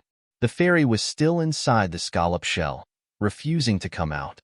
Whether or not she could by now was still up in the air, as her entire body was rotting. In a few more days, she'd most likely be melted into a bloody goop entirely. But unless it wanted to exit the shell, there was nothing Han Sen could do. The shell was unbreakable, and if the fairy wanted to come out, he assumed it would have to be of her own volition. The weather was surprisingly volatile in the desert. It often became windy, spurring the sands high into the sky and obscuring their vision. During the extremely windy periods, the The sands rose like monsters seeking to consume them wholly. Han Sen told Golden Roarer to maximize its size, and it looked like a little hill marching through the fierce sandstorms. Han Sen and the rest of his companions would then burrow into the Golden Roarer's fur to remain comfy and unaffected. It's a shame that Golden Roarer is only a super creature from the first shelter. If it could evolve, it would most likely be greater than any other second shelter super creature. Han Sen hid. The sandstorms left almost as quickly as they came. After half a day, they all stopped. But it was the lasting effects that were the most troublesome. Following the sandstorms, the landscape morphed. The rhino's footprints disappeared, and the dunes changed their positions. But Han Sen heard a clapping noise, and he turned around to see Zhou Yumei slapping her cheeks. He laughed and said, "Why are you hitting yourself?" "There is a mosquito." Zhou Yumei continued to wave her hands around, all to no avail. Han Sen took a look and saw a small mosquito flying around her. It was pretty quick and surprisingly agile. No matter how much she tried to hit it, the mosquito perfectly evaded every attack. But Han Sen clapped his hands and killed the mosquito in one hit. Mutant creature Bloodlust mosquito killed. No beast Soulgand. Eat the flesh of the mutant creature Bloodlust mosquito to gain 0 to 10 geno points randomly. Han Sen was incredibly surprised, having not suspected the small mosquito to be a mutant creature. Buzz. A few more mosquitoes showed up, which Han Sen promptly killed. After that, even more showed up. They flew around madly, producing an infuriating sound. But, Han Sen attacks were quick as lightning, and he was killing mosquitoes left, right, and center. There were ordinary class creatures this time, as well as many mutant class variants.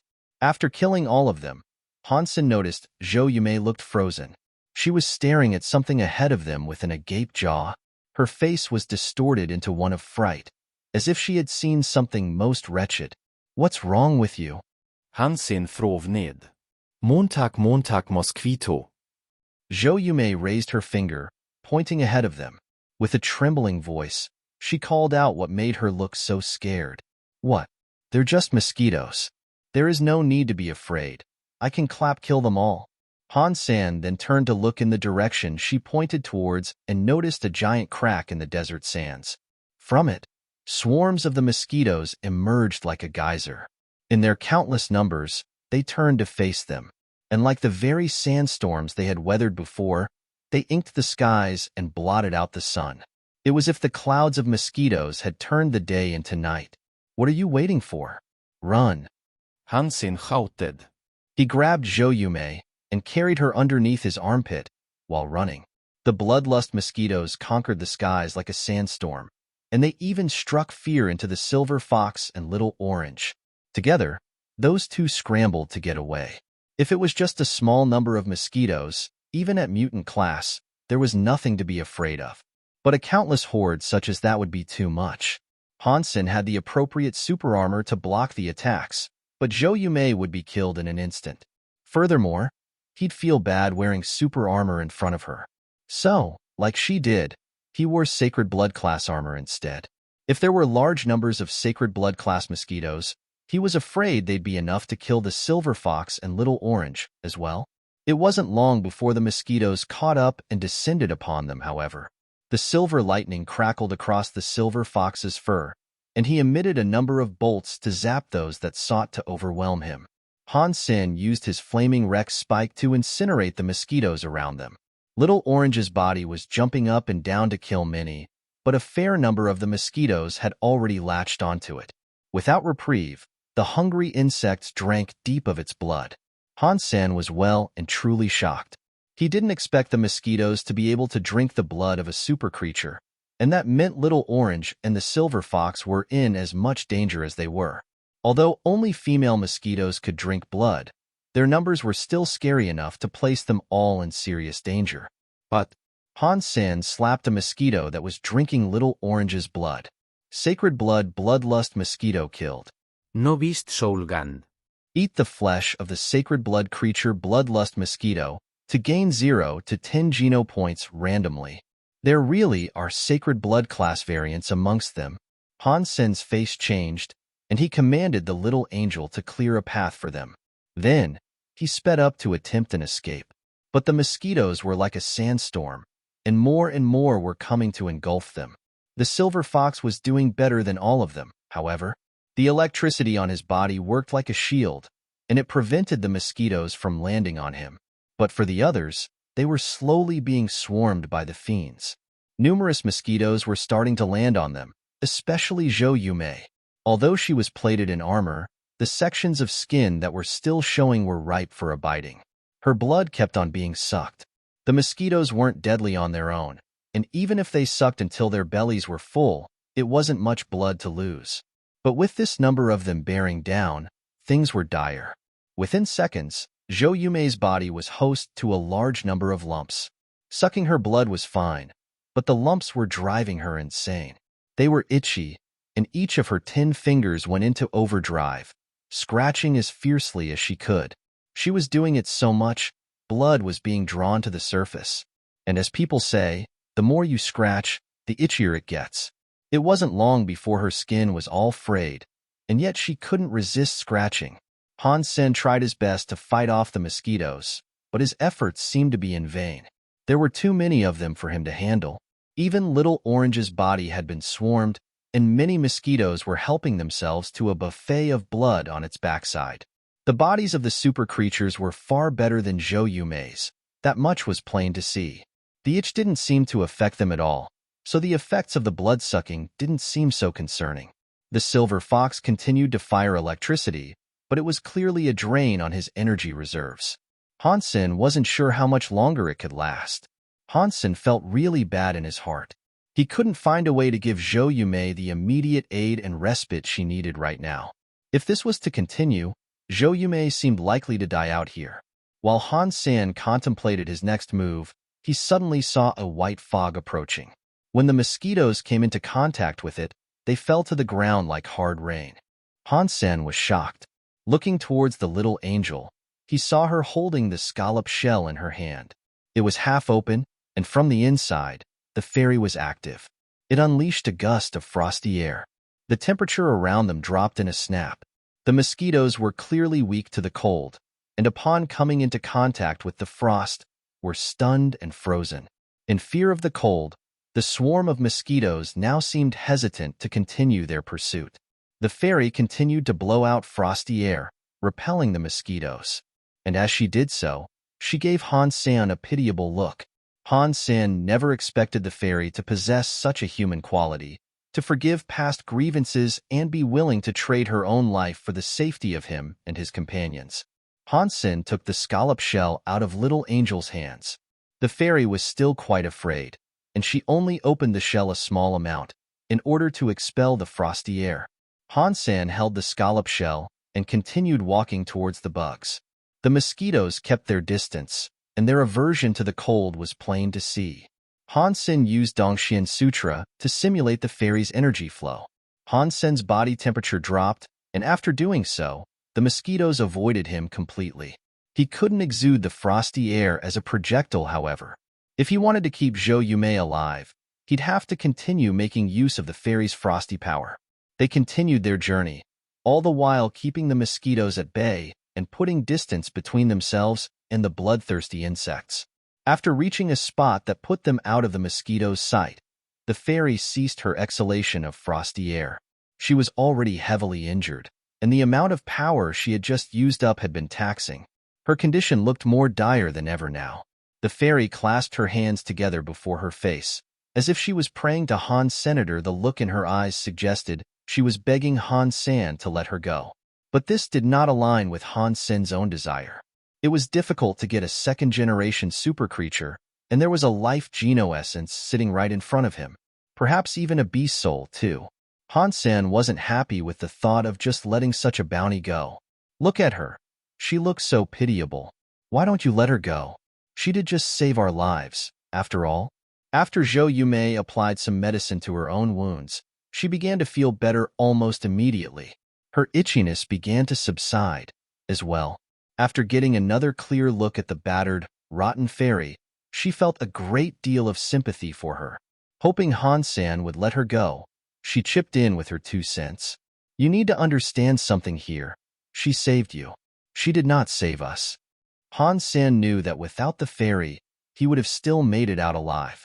Zhou Yumei would have been the only victim had they not been able to escape by themselves.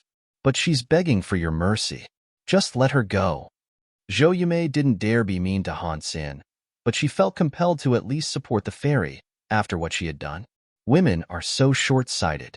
Yes, you're right. This little thing does look pitiable.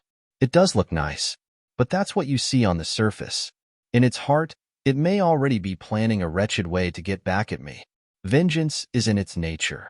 Now that she's in trouble, beaten, and exhausted, she feigns this look of sorrow and begs for forgiveness also she can be set free. For all we know, she'll return and come for me once more, after her wounds are healed. Han Sen did not heed Zhou Yumei's plight, and instead continued to stare at the fairy that was still inside the shell. At this point, the fairy's hair was starting to dry out. Her body was rotten, and her wings were robbed of power. She continued to look at Han Sen in a way that begged for mercy. If I let you go, will you come back for vengeance? Han Sen asked, looking at the fairy. The fairy behaved as if she understood what Han Sen said to her, and she shook her head like mad. Really? Han Sen asked, with a deeper tone of voice this time. The fairy continued to shake her head, and it seemed as if she was being sincere. All right then, come on out.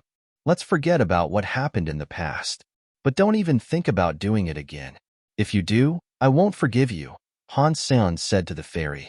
The fairy seemed to be fairly intelligent, and after he finished talking, she popped the lid of the shell open and flew out. She then landed on the palm of Han Sen's hand. Han Sen held the fairy there, and in his heart, he grinned. The smile of a devil adorned his lips, and he thought to himself, "Oh, little fairy, you are in my hands, and now I am going to kill you." Han Sen never thought the previously vengeful, maniacal fairy would be so easy to trick. She seemed to believe what he said without question, and now she had allowed him to hold her. Little did she know, he was planning to bring a swift end to their truce. The fairy remained off guard. Allowing herself to be held by Han Sen, she seemed oblivious to Han Sen's murderous gaze. Without a shadow of a doubt, she put full stock in Han Sen's pledge of not killing her. Her calm, relaxed posture in Han Sen's hand was a reflection of this. Her smooth white arms held onto Han Sen's fingers, and she rubbed her head against them. She looked so pitiable, and she pointed at her wounds, as if requesting that he heal her. You, little fairy, how dare you ask me to help you recover? You must be in La La Land. Han Sen, as he held the fairy in place, planned to use Sonic Thunder Punch on it. With the sorry state her body was in, he didn't think she could withstand a punch like that again. Even if it couldn't kill her, he could rob her of half her life. Or half of whatever was left right now, at least. Han Sen then, unbeknownst to anyone else, secretly channeled the Sonic and Thunder elements. Soon, he'd cast Sonic Thunder Punch and utterly annihilate the fairy once and for all. But seeing the defenseless fairy clench his fingers tight, giving him poor puppy dog eyes, Han Sen found himself unable to do it. No. I can't allow myself to be tricked by the fairy's appearance. It's a wretched demon of vengeance, and I cannot allow her to live.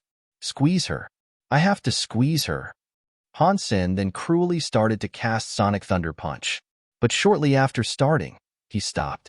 Little angel. Han Sen called out to his little angel.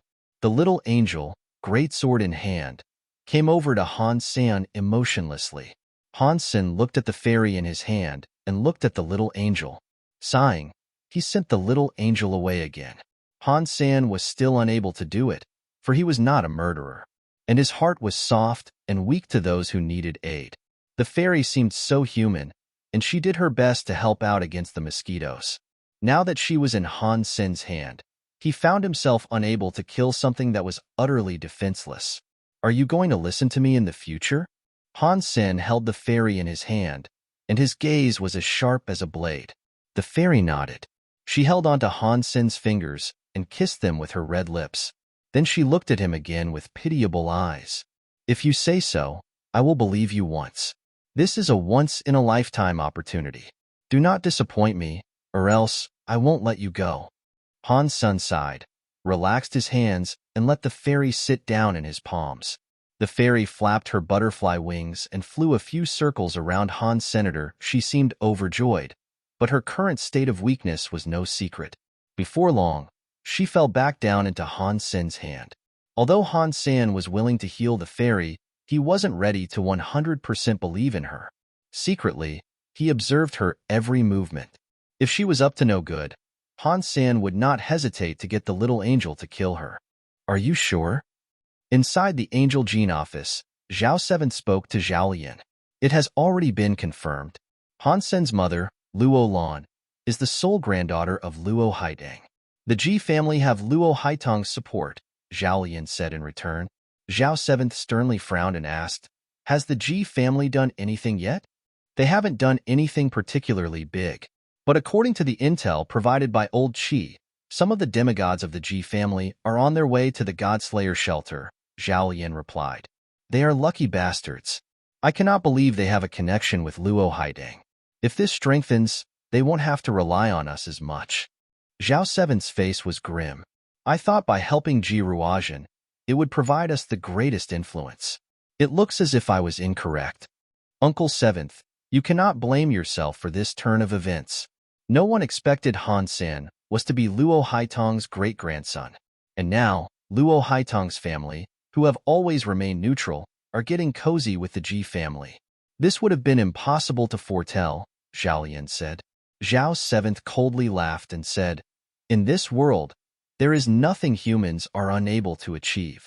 If the Ji family wants to use Luo Haitong's power to rid us and the support we have already been providing, I won't allow it. Although Luo Haitang is powerful, being a demigod and all, strength matters not. He is alone where he is, and he cannot return to the second shelter. Push on with the Angel Gene 4th stage tests a little quicker. They may prove useful in the near future. The 4th stage tests require a lot of Shura royal blood, and we also need Dan Copper stars. Zhao Lian wanted to continue, but his words hesitated to come out. Zhao 7th frowned and said, give it to them. Angel Gene is our crowning accomplishment, and a Dan Copper star is nothing. Once we have established a presence and can support ourselves in the 4th shelter, that is when our family will truly begin to shine. Yes, Zhao Lian agreed. Then, he turned around and exited Zhao 7th's office. I will let these old men know that their time is up.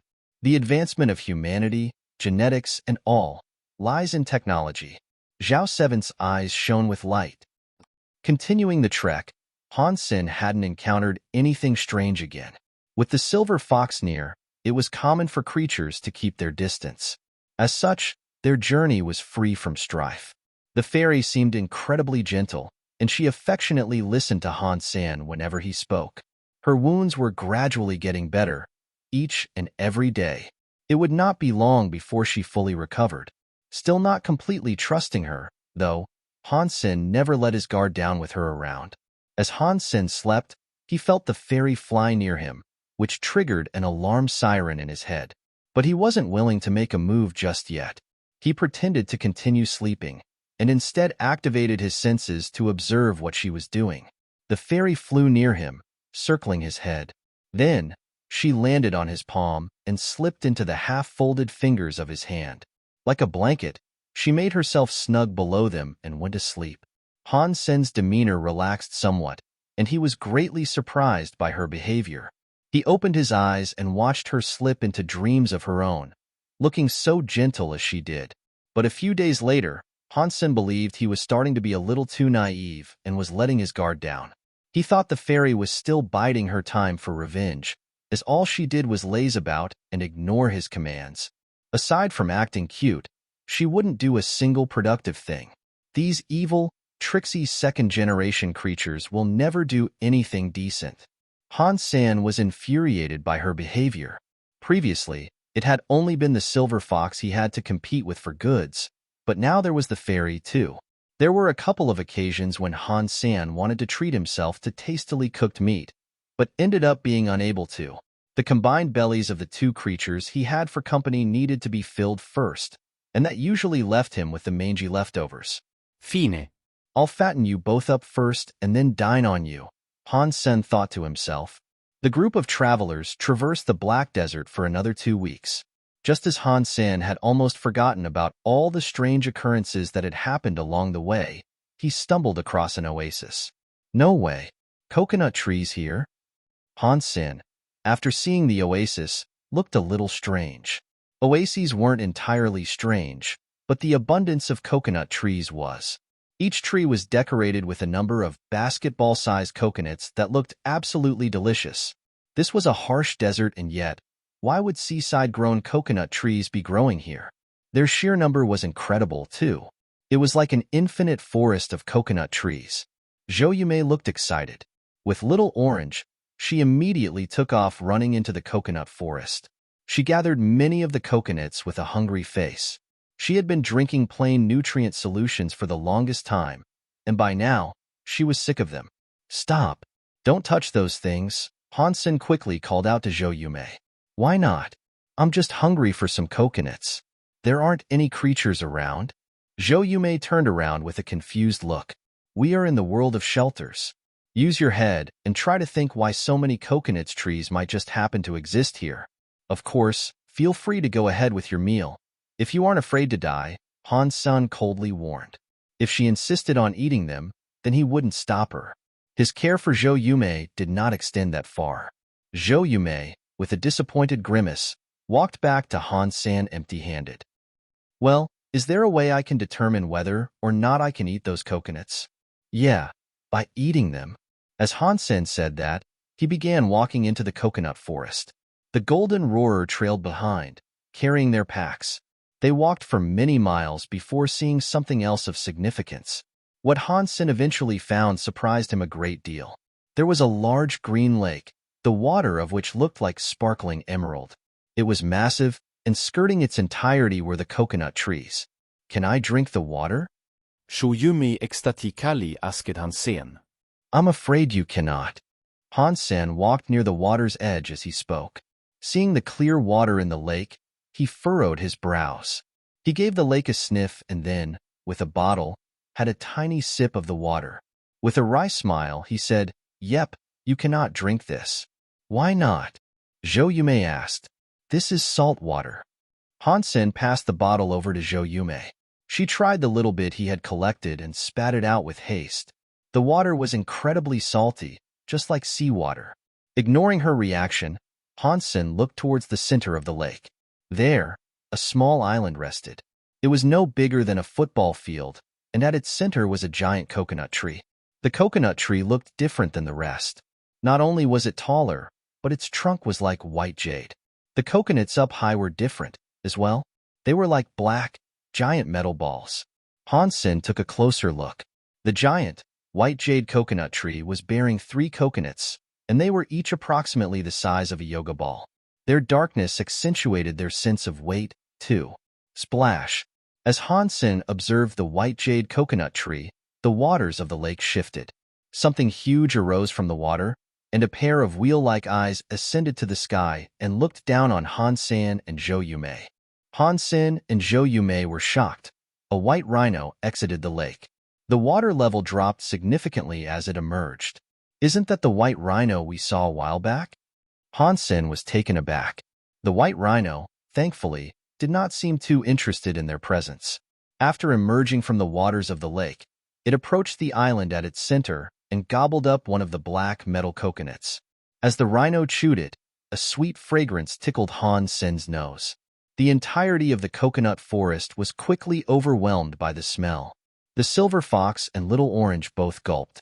The fairy could not help but fly over there in a rush, and within a second, her small body quickly managed to pierce and drill through the coconut into its interior. Han Sen was alarmed, thinking she might end up provoking the white rhino and inciting its wrath. Surprisingly, the white rhino did not attack the fairy and kept happily munching its own coconut. Seeing how passive the rhino appeared, the silver fox and Little Orange quickly jumped into the lake and swam to the island at its center. The silver fox leapt up towards the coconut the fairy was in and drank the milk that was dripping from the borehole. Little Orange meowed from down below and tried to jump up and take a bite of the third coconut. It managed to reach, but it could not pierce the coconut's shell or remove it from the tree. Han Sen was surprised at the sight. He firmly acknowledged how different and special those coconuts really were, especially considering that not even juvenile second-generation super creatures could break them open with their teeth. It looked like only adults were able to open them up, like the fairy. But what happened next blew the socks off Han Sen and Zhou Yumei. The white rhino opened its mouth and bit the coconut little orange was struggling to get for itself. It did not eat the coconut. It merely cracked the shell open and placed it down on the ground for little orange to eat. With glee, little orange pounced upon the coconut and finished opening it up for itself, and with a ravenous tongue, began lapping up the milk inside. Han Sen had never seen something like this before. A creature with such a good temper. The white rhino proceeded to lie down beside them on the aisle, watching the silver fox and little orange drink the coconut juice to their heart's content. It didn't seem to have a single nasty bone in its body, and it was so calm. Han Sen watched them all eat the coconuts and suddenly developed the desire to partake in the treat they were helping themselves to. With haste, he ran over to join them. Let's hope the white rhino isn't racist. Han Sen ran over to the island, all the while observing the white rhino for any change in temper. Fortunately, as he stepped onto the island, the white rhino did not move. It continued to lie where it was, utterly serene. This delighted Han Sen, knowing that it did not seek to attack him or the others. Han Sen immediately raced to Little Orange's side and began drinking the coconut milk with it. Right then, he didn't care about anything. He wanted some, and if he didn't hurry, Little Orange was going to have it all to himself. But taking a look at how much of the juice was left in the massive coconut, Han Sen was shocked to see Little Orange had consumed a third of it already. Not wasting any time, he threw his arms around the coconut to drink as much as he could. Little Orange's tongue was wagging quickly, and its feet were subtly trying to push Han Sen away. But Han Sen was not willing to budge one minor inch. He continued to grip the coconut firmly and carried on drinking as best he could. Zhou Yumei remained where she was, however. She had never before seen someone so obscene, and so willing to fight against another animal for food. Save me some. Save me some. But when she resolved to get some for herself and ran over to the island, she noticed there was no space left for her. She could only circle them and wait for an opening. With a great push, she knocked Han Sen away and found a place for herself on the coconut. But it was too late. Poking her head inside, she noticed Han Sen and Little Orange had consumed every last drop of the juice, leaving nothing for her. Falling down to the ground, Han Sen's belly was frighteningly large. He couldn't even straighten his back or stand up to drink some more, had there been any left. A cool energy began to whirl inside his stomach, and it blended with the rest of his body. His entire body felt so cool. It was like his cells had been injected with refreshing spring water. It was perfectly suitable for a hot day such as this. Han Sen cast Dongxian Sutra and tried to refine the energy inside, and noticed that his fitness seemed to be a little improved. The white rhino was on the island, watching the entire scene unfold. After the silver fox and the fairy finished their coconut juice, however, it stood up and munched on the shell. They were both unafraid of the rhino, and the silver fox decided to climb aboard. It stood upon one of its horns and gazed all around. The fairy soon followed, and she landed on the tip of the horn. There, she curiously observed the rhino. The rhino did not look mad at all, and all it did was squint while looking at them. Its eyes were soft, as its mouth worked to chew up the coconut shell. Han Sen never imagined meeting another super creature, especially one so large, that could be so tame. It wasn't just relaxed with the other super creatures near it, it was also unconcerned with Han Sen and Zhou Yumei's presence as well. That rhino is so cute, Zhou Yumei said, despite being prone to calling everything cute. As she spoke, she tried to hug one of the rhino's leg. But she was little more than an ant when compared to the size of the rhino. The legs were more like walls for her. Han Sen eyed this rhino with curiosity, as it was the first time he had ever encountered another creature that was so docile and passive. He used his Dongxian Sutra to take a look at the rhino's energy flow. The life force was frighteningly powerful, and it had the breadth of an ocean. The energy swirled with a slow passion, and it looked holy and pure. What is this super creature? The life force is too much to be considered one, surely. Han Sen was surprised at what he was seeing. After the white rhino finished eating the coconut shell, it went back to resting on the island. Han Sen and his companions also rested near it, not showing any concern about the rhino's presence. It was so friendly and calm, they didn't think anything ill about it. That night, the rhino finally moved. It got up and began walking away from the island. It seemed to be leaving the oasis. Han Sen quickly packed up his stuff, grabbed Zhou Yumei, and flew to the rhino's back. The silver fox and little orange climbed aboard too, and they were soon all riding the rhino's back, setting out into the black desert once more. Under the serene, silver moonlight, the luminous dandelions returned as well. As if they were aboard a starfaring ship, it was like the rhino was traversing a galaxy. It's so beautiful. Zhou Yumei's eyes sparkled like the stars themselves. The dandelions were all around, floating in the air. When Han Sen's skin came into contact with them, they melted into his skin like fallen snowflakes. It felt as if his skin was imbued with a sudden halo of purity, and he felt cleansed. The silver fox and little orange also came into contact with the dandelions, which made their fur shine. Han Sen observed the white rhino as it went, and noticed the life force of the rhino was overflowing. It was this overflow of energy that manifested itself as the dandelions. The direction the white rhino traveled was the direction Han Sen himself had been moving all this time. It wasn't easy, finding a powerful super creature as tame as this. Given that, Han Sen didn't mind riding it for as long as he could. Although the white rhino did not go very fast, it didn't go very slow, either. In fact, it was a little bit faster than the golden roarer. The rhino's body was awash with a holy light. The sun and rain couldn't penetrate its protective shield, and even the terrible sandstorms weren't an issue. Every damaging element acted as if it were avoiding the rhino. The white rhino walked for another 6 whole days before stopping, and it was a pillar-like construct that stopped its travel. Upon closer observation, Han Sen noticed that it was in fact a giant black cactus. It was a few 100 meters tall, massive and adorned with a white flower at its top. Han Sen stood on top of the rhino's head, and when he saw the cactus, his face looked queer. From the way he saw it, the cactus was shaped like a man's penis. But in this world, nobody's penis could reach a size such as that. As Han Sen was lost in thought observing the cactus, a bird cawed. A black flame bird was high above, circling the thorny construct. It was the same bird they had seen quite some time ago. The black bird seemed to fear the white rhino, and when it approached the cactus, the bird made a quick escape. With a strange hacking caw, it screeched at the white rhino. The white rhino merely ignored the bird and instead closed its eyes to rest near the cactus. Storm clouds began to form high above, which surprised Han Sen. The clouds were exactly the same as the ones he had seen before. The scary life force that swirled in the atmosphere accompanied it. Also, with all 3 creatures gathering here, it seemed as if all their purposes were connected to the cactus. The white flower that crowned the cactus had a strangely aromatic fragrance. It was lovely, and it incited a weird reaction inside Han Sen's body. He felt as if he was getting high. Is this cactus similar to the peach tree? Is the flower some sort of plant of beneficence for the world, like the peach was? Han Sen was delightfully surprised. He was ecstatic at his fortune to witness something such as this once again, but felt slight trepidation regarding the union of the 3 terrifyingly powerful super creatures.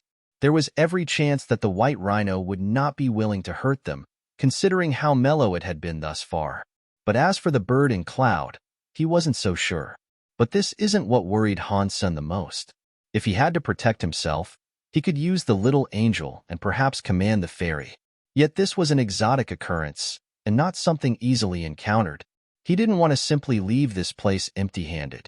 If a few goodies were up for grabs, he was all for taking them. It just concerned him that the currently docile rhino might later consider him an enemy, too. But it was still early yet, and Han Sen absorbed the flower smell to practice the Dongxian Sutra. The Dongxian Sutra's first tier had been completed, and the gene lock had been partially unlocked. It wasn't completely unlocked due to Han Sen's fitness being at something of a bottleneck.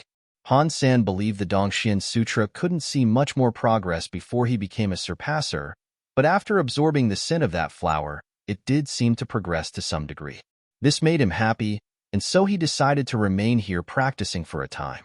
With the white rhino lying down near the cactus, both the phoenix-like bird and cloud-wreathed creature did not dare come closer. Their reluctance brought some ease to Han Sen's mind.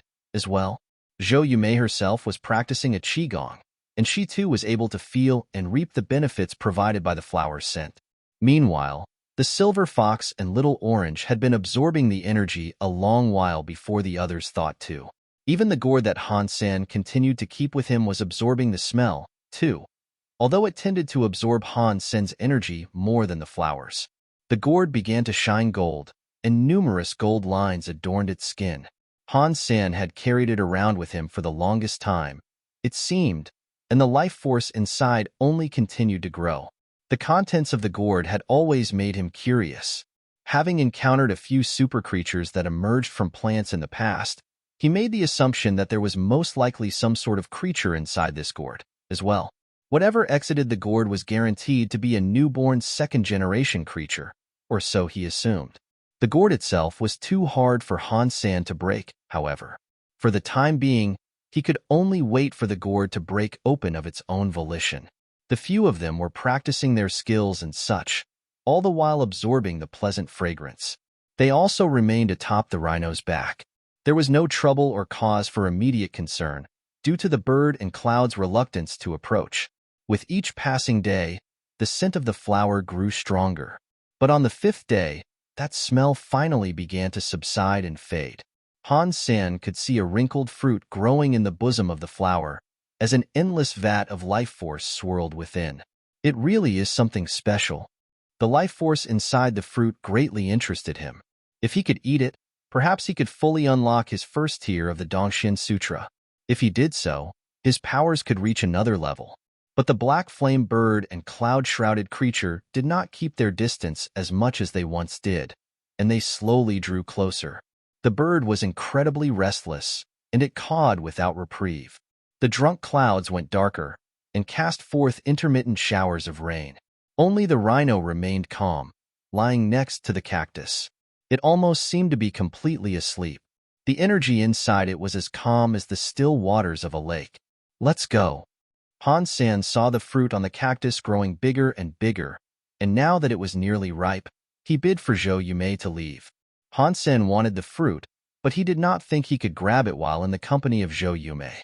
He wanted to send her away so he could focus on getting the fruit himself. The fruit on that cactus looks to be some good stuff. Shouldn't we hang around and have a bite of it? Zhou Yumei was not dumb, and she could tell the fruit was quite the prize. Aren't you afraid of being trampled to death? Han Sen gave Zhou Yumei a strange look. But the white rhino is so nice. And it's cute. I don't think it'll mind us taking it, Zhou Yumei said. But then a look of worry dawned on her face. Even if it didn't step on you, the big bird up there will turn you to charcoal, Han Sen said with a smile. Zhou Yumei suddenly shivered. Seeing Han Sen abandon the white rhino's back, she didn't dare remain and quickly accompanied him. With little orange alongside her, she followed with haste. The giant bird and cloud were still intently focused on the fruit, and they ignored them completely. This was a great boon for Han Sen's departure. Wait for me here. Do not go anywhere. Han Sen took Zhou Yumei a good distance away and left her some supplies. The silver fox and little orange were to stay with her, as well. He returned to the cactus, only bringing the fairy with him. Facing those terrifying super creatures, only the fairy, an adult super creature, could fight back. The silver fox was still very young, so he wouldn't have been much use there. Han Sen didn't dare approach the rhino on his return, however. He hid himself and watched it closely. Once a battle between the trio commenced, Han Sen would evaluate the conditions and then decide whether or not he should intervene. The fairy and the little angel were both in the super class, whereas Han Sen was a little bit below that. The fairy and the little angel could most definitely keep themselves alive for a time, but the same might not be said for Han Sen. If possible, Han Sen would maintain his distance from the cactus and allow the fairy and the little angel to retrieve the item he desired. As time passed, the wrinkled fruit of the cactus grew to about the same size as a basketball. The purple, wrinkled skin made it look somewhat like a sweet potato, but it had many dots and hair on it, as well. If this thing was not growing on the cactus, it wouldn't have stood out from the average veggie at all. It didn't look bright and holy like the peach he once had the pleasure of eating. But the white rhino and the black phoenix were undoubtedly of a higher power tier than the black bear. These were adult second-generation super creatures, and they could very well occupy the upper echelon of power levels for the entirety of the second shelter. These creatures weren't the average, run-of-the-mill first-generation super creatures Han Sen competed with for the peach. Han Sen watched them for 2 days, and slowly, the fruit was beginning to mature. It made the black phoenix and cloud-wrapped creature antsy and anxious. The black flame phoenix inched its way closer to the cactus, as did the dark clouds. It looked as if the sky was falling, and the land was about to be crushed. The rhino no longer had its eyes closed now, either. It stood up next to the cactus. When the rhino moved to stand where it chose, the black flame phoenix and dark cloud moved back further. They really were afraid of it. But a crack developed on the top of the fruit, and out of it, a purple gas seeped. It was like a dream, and it enveloped the entire fruit. The rhino glowed with a holy light, and its giant body began to fly. It ascended towards the purple haze. The black flame phoenix screeched loudly, flapped its fiery wings, and released terrifying heat waves. Thunder rolled inside the cloud in the sky, and it unleashed a fearsome rainstorm upon the lands below. Amidst the thunder, Han Sen could catch the faint growls of a hidden monster. Fight! Come on, fight! Han Sen encouraged them to fight in his heart. He wanted them out of the way, so he could nab the loot for himself. The black flame phoenix and the cloud creature were incredibly angry, and they roared in rage. But still, they did not dare get close to the rhino. Oh no! How can you two do this to me? It should be 2 versus 1. How can they sit back and watch? Han Sen's jaw almost unhinged itself. The rhino, however, opened its mouth wide and leaned forward to eat the wrinkled fruit that was shrouded in a purple mist. The phoenix and cloud only continued to scream at the rhino, remaining where they were. Munch! Han Sen was expecting the crazy spectacle of a super battle, but nothing of the like occurred. The white rhino swallowed the fruit and missed unopposed, while the phoenix and cloud did not move a single inch the entire time. Han Sen's heart sank, but he was still surprised over how intimidating the rhino's power was. The black phoenix was a frightening creature, right out legend, and yet it was too afraid to attack. All it did was watch the rhino gobble the fruit. Han Sen thought back to his time in the oasis and how they stole coconut juice from the rhino. If the rhino really had gotten infuriated with them, there would have been nothing the fairy or little angel could have done to help. The thought sent a shiver down Han Sen's spine. The black flame phoenix and cloud watched the rhino eat the fruit but did not leave. It looked as if they were waiting for something, and this made Han Sen curious. The white rhino ate the fruit. What are they waiting for? Is the cactus edible? It shouldn't be, since it's full of thorns, Han Sen thought, as he looked to the top of the cactus which had been cleaned by the rhino's maw. Boom! But then Han Sen became confused. The rhino that ate the fruit leapt on the spot, and when it came down, its giant body shook the entire desert. Han Sen looked at the white rhino, thinking something must be wrong. The holy light of the rhino was getting brighter and brighter, and it did not slow down. It was blasting out of its body like multiple searchlights. Han Sen quickly used his Dongxue aura to scan the rhino. He was quite a distance away, however, so he couldn't sense it too clearly. But the energy flow inside the rhino was like a volcanic eruption, and Han Sen didn't even have to use his special sensibilities to observe it. It was plain to the naked eye. Catcha! The white rhino's jade-like skin began to crack like dry mud. Blood poured out of its breaking skin. Oh no! Did the rhino consume too many nutrients at once? Perhaps his body can't take that much, and it's going to destroy him. Han Sen's eyes almost fell from his sockets at the sight. In that scary, holy light, the skin of the rhino continued to crack. Within a second, the white rhino had become a red rhino. It was like a monster from hell, having just taken part in a bloodbath. Roar! The white rhino screamed to the sky, as if it was talking to the creator above. More and more holy light beamed out of it, and then it unleashed a mini atom bomb some distance away. The area it fired towards was wholly annihilated in a blinding flash of light, and all that remained was a crater in the sand.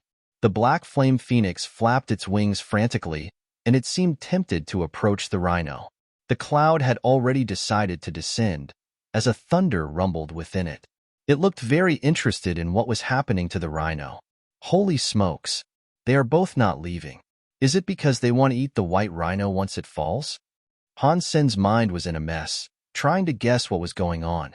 The black phoenix and the cloud hardly moved now, remaining where they were and watching the rhino's body break down. Han Sen was patiently waiting, as well. He still hoped he could grab a few treats out of this entire affair. Seeing the white rhino's blood oozing into the black sand, Han Sen felt pretty bad. Not for the reasons you might think, however. He thought all that bleeding was a great loss, and Han Sen could only imagine what such large, powerful quantities of blood might do for his death knell. Heaven knew how much it'd evolve. Even the black flame phoenix and dark cloud refused to draw closer at this time. It was the same for Han Sen, who chose to only watch the gallons of blood stain the black sand. Roar! The white rhino roared to the skies, and its skin cracked like charred earth as blood gushed out of its crevices. Han Sen was frozen. The rhino was as big as a mountain, and it was as if he was watching one crumble to the ground. Roar! The white rhino's flesh peeled away, ceaselessly unraveling. Beyond the blinding lights, he could make out the shape of its disintegrating skeleton. More and more streams of blood began to appear, like the birth of mountain waterfalls. And all the while, the motionless rhino cried out in agony. If this was going to happen, why did it so greedily want to eat the fruit? It's like it chose to self-destruct. Han Sen hid. He believed death was the only conclusion to the rhino's current suffering. Boom! The white rhino's skin was torn to shreds, and heaps of its soggy, frayed flesh dislodged themselves from its bone and fell to the ground. The holy light began to dim as a mound of mushy meat collapsed. The surrounding area of the desert had been stained red, and streams of blood began to form, the body's crater acting as a source. The white rhino was living out its final few breaths, exhausted faster by its strained cries for aid. Its bones were all exposed and naked, and it shivered in agony. Such pain was difficult to comprehend. Seeing the white rhino now unable to fight, Han Sen turned his gaze to the black flame phoenix and cloud creature to see if they'd make a move. They looked as desperate as ever, but still, they did not dare to fly down. Han Sen frowned, but as he did so, he heard a mix of noises. It sounded like an army was approaching. He turned around to take a look and jumped. Along the ground and even from the skies above, countless creatures were running his way. Han Sen could see insects, birds, and animals of all varieties coming towards him. They were everywhere. They were all coming for the now fleshless rhino like a tsunami. Han Sen quickly summoned his little angel and prepared for a fight. It was to be a hot and sweaty battle, with the number of opponents headed his way. But the creatures ignored him. They all raced past him, with an insatiable lust for the white rhino. Han Sen had seen most of these creatures before, and they weren't particularly high-class creatures or anything. They were a mixture of ordinary, mutant, and sacred blood class creatures.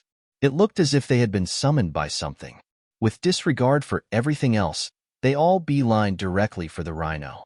As Han Sen watched them rush there, he suddenly heard the frightening sound of a gargantuan bird ring out. He turned around to see a black hellfire rain from the sky to incinerate countless numbers of the newly come creatures. The black flame phoenix flapped its wings, unleashing concentrated storms of fire to halt the approach of the creature army that had just arrived. Thunder also sounded from inside the dark clouds, and netted webs of green lightning formed to ensnare and char those below. A hooved chimerical creature emerged from the clouds, and its skin was green. It was a frightening thing, and it looked like a cross between a dragon and a unicorn. Like a Kirin. It was a massacre. Blood was everywhere, as a mountain of bones began to pile up with each roasted creature. With no regard for themselves, the approaching creatures seemed to happily throw their lives away for the chance to reach the rhino. The two scary super creatures above were halting all who dared approach. The black flames of cruelty and the green lightning of savagery prevented the coming of everything. Not one of the creature stampede got close to the rhino. Han Sen was in awe of what he was seeing. The creatures ignored the presence of the two super creatures above and just continued to march towards their doom. Countless lives were being wasted, all in a short amount of time. The super creatures had to have been even mightier than the average super creature, too, for killing so many other creatures in such a short amount of time was an exhaustive, difficult task. They were both standing side by side, a bulwark to the tide of creatures they sought to incinerate. Now Han Sen understood what the true meaning of massacre was. The battles between humans and creatures were so weak, in comparison. Between the thunder and rain, countless creatures still struggled and strove to claw their way across the scorched earth to get as close as they could. Han Sen, spectacle aside, thought the entire event to be a little strange. He wondered why, despite their prevention of others from eating the white rhino, did they not go and eat the rhino themselves? If it was because they thought the white rhino was not dead yet, they could have at least let the little creatures go first. But they didn't, and instead, they stopped every little creature from approaching the dying white rhino. Since they themselves didn't desire to eat the white rhino either, Han Sen was just confused. Roar! The white rhino, that was only tattered skin on bones now, roared again. It was weak and strained, and lacked all the power it once had. It didn't strike fear into the heart as it once had, and instead made those who heard it want to cry. A tear left the white rhino's lifeless eyes. The blood-scourged eyes made the tear look so pure. It was like jewelry, glistening brightly.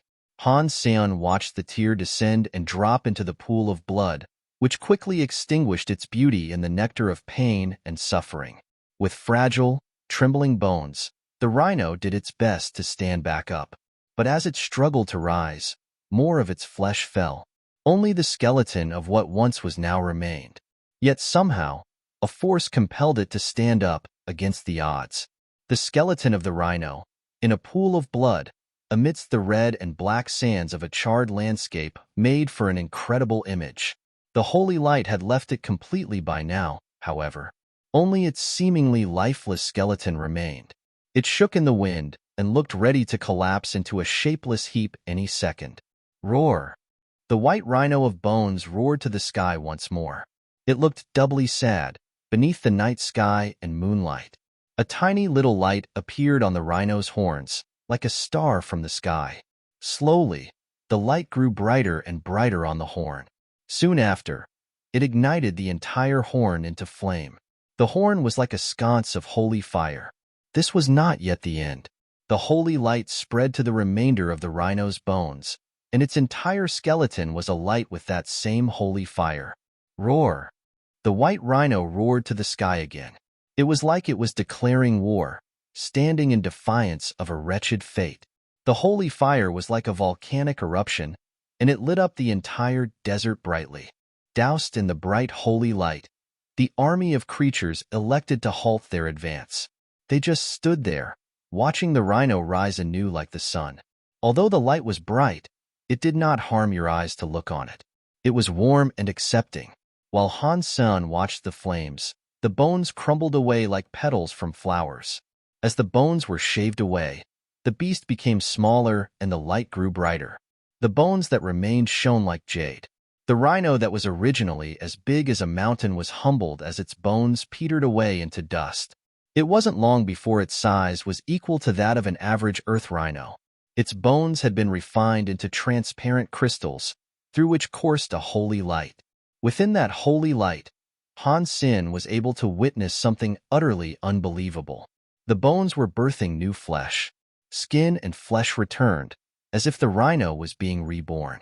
Roar!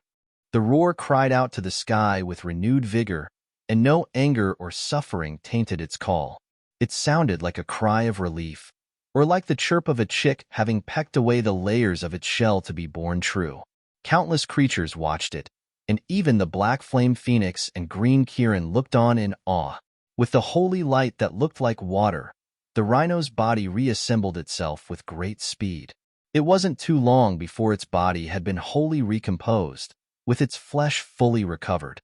The only difference from its previous appearance was its smaller size. Yet despite that, its holy presence and aura were stronger than ever. Snowflakes now descended from the sky, and upon closer inspection, Han Sen realized he was wrong. It wasn't snow, but the luminous dandelions that had returned, bearing the image of snowfall descending across the desert. The luminous dandelions landed on the creatures and faded into their skin. It imbued them with a holy aura as well. Han Sen watched luminous dandelions descend on himself, too, and as they sunk into his own body, he felt purer than he had ever felt before. He held one in his hand, and it smoothly faded into his fingers. A cleansing energy coursed through his body, as if it was washing him clean. The dirt inside him dispersed, and his body felt wonderful and calm. Those luminous dandelions feel more effective than they did before. What level has this rhino evolved to? Han Sen looked at the rhino with wonder and surprise. The holy rhino called to the sky again, and the holy light inside it was like a volcanic eruption. A holy light shot upwards into the sky like a heavensward beam. Boom! The holy light reached the zenith of the world, and in that place, a mysterious metal door appeared. Strange symbols and transcriptions appeared upon the door, and gears and cogwheels adorned it. Slowly, the door opened. It opened only slightly, before a horrid feeling rushed out. It was a malevolent force that made things feel as if the sky was going to quickly descend and crush the world below. All the creatures were knocked down to the ground, the black flame phoenix and green Kirin included. Han Sen and the little fairy also suffered, feeling as if they had suddenly been crushed by the very atmosphere. Only the holy rhino stood its ground, standing still in defiance as its holy light shone as a beacon. With peaceful, graceful eyes, it looked at the door high above. By the shelters. What is going on? What is that metal door? Han Sen froze as he watched. Everything that had transpired thus far had gone against all his wildest expectations. He had never heard of anything as remotely strange as this happening. The metal doors had not even been swung wide. They were only opened a tiny bit, and already the presence and feeling it exuded were incredibly intimidating. It was almost harassing. Han Sen felt as if a living life force existed behind the door, one that was more enticing than the cactus fruit. Where does that door lead? Han Sen was still pinned to the ground, but he was able to keep an eye on the door. As the door slowly opened, what was behind it was a blur. Try as he might, his vision could not pierce that veil and see what lay beyond. A terrifying presence exited it, and life swirled from beyond and into the atmosphere of the area. Within this harsh and barren black desert, something was stirring. Life came in abundance, and the realm seemed to be born anew in haste. Before long, grass and flowers coated the whole ground. The place had been given a makeover, and its beauty was so great. It had taken on the feeling one would get if they strolled through the Garden of Eden. It was difficult to imagine that where Han Sen was, an arid desert had once existed. The fairy trembled in a mixture of fear and enthralling excitement as she looked upon the door and the rhino. The black flame phoenix and green Kirin were the same. They looked envious of the rhino, wishing they were the ones in its stead. The metal door finally opened in its entirety. Han Sen frantically tried to see what was there, but he couldn't see anything.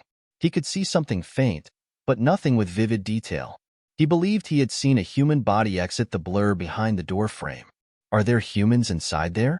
Han Sen was gobsmacked, not expecting a human to exit such a curiously hidden metal door. But Han Sen could not be entirely sure that whatever had come out was indeed a human. The details were scant, and it was only the being's humanoid shape he could make out. The shadow of a person drew closer and closer, and it really did seem to be the figure of a human. But the energy it released was terrifying. It was oppressive, and it gave Han Sen the feeling that he should kowtow before it. Gazing at it with his lowly human eyes, Han Sen was stricken with the feeling that his actions were blasphemous and that he wasn't worthy of the sight. Many creatures, like the black phoenix, green Kirin, and fairy were all on the ground. They trembled, not daring to steal a single look. Boom! The shadow departed the emptiness, with one foot outside the door. Han Sen forced himself to take a closer look at the door, and he saw a leg plated in black metal. It looked frighteningly powerful, and it gave the feeling that the leg would crack the world asunder if it ever touched the ground. Quickly, the body exited the door in full and Han Sen was now able to see it clearly. It was a man clad in black armor. He looked cold, but handsome. He looked hallowed. All that his eyes saw would have been inconsequential to him. His body possessed a horrid aura, one that suggested all who looked upon him should cower in fear. Even the rhino, that was standing still the entire time, lowered its head at his coming. Han Sen was shocked at what he was seeing and knew that person could not be a true human. Han Sen saw black wings on his back, and they weren't beast souls. They looked to be a part of him. Is it a spirit? Han Sen was amazed at this entire turn of events, but he still had to question how a spirit could be that powerful. Compared to this thing, Light Son of God had the presence of a bug. "Will you follow me along the path of evolution?" the man said with a cold tone of voice, looking at the rhino. "Roof," the rhino responded to the man. Then, it began flying towards the metal door. Hovering beside the man, it turned around to look at the desert as if it was going to miss the place. The man had a smile, and then he brought the rhino to leave. He casually looked around and seemed surprised. Just as he was preparing to lead the rhino through the door, he scanned the creatures on the ground. Han Sen could suddenly feel that the man's eyes were aimed at him, and there was no chance of him being mistaken about that. Oh no, why would I even bother looking at him? This man is bringing whoever he wants. Even super creatures would not dare look at him. It seems all I ever do is look for trouble. Han Sen wanted to slap himself. Earlier, things seemed to be proceeding without trouble for him. But Han Sen realized his foolishness in looking the man's way, and now, the mysterious man had him in his sights. Han Sen felt incredibly nervös. If he could have run away, he would have done so in a heartbeat. But he wasn't the only one still pinned down to the ground, as the fairy, Black Flame Phoenix, and Green Kirin were, too. Han Sen's chance of escape was slimmer than ever. After seeing Han Sen where he lay, the man looked upon him with interest. With a finger, he pointed at him. A black laser beam fell on Han Sen's head. Oh no, is this it? Am I going to die? Han Sen used all his strength to try to dodge out of the way, but try as he might, he could not move an inch. Boom! The beam of light struck Han Sen's head, and his heart felt cold for a second. It's karma. I've been smacking people's heads all my life. Now, it is my turn to be smacked in the head. Maybe I deserve this, but if I don't have a head, will anyone be able to recognize who I am when my body is discovered? That's to assume my body will remain intact. With all these creatures around, I'll be chow in no time. I doubt even my bones will remain.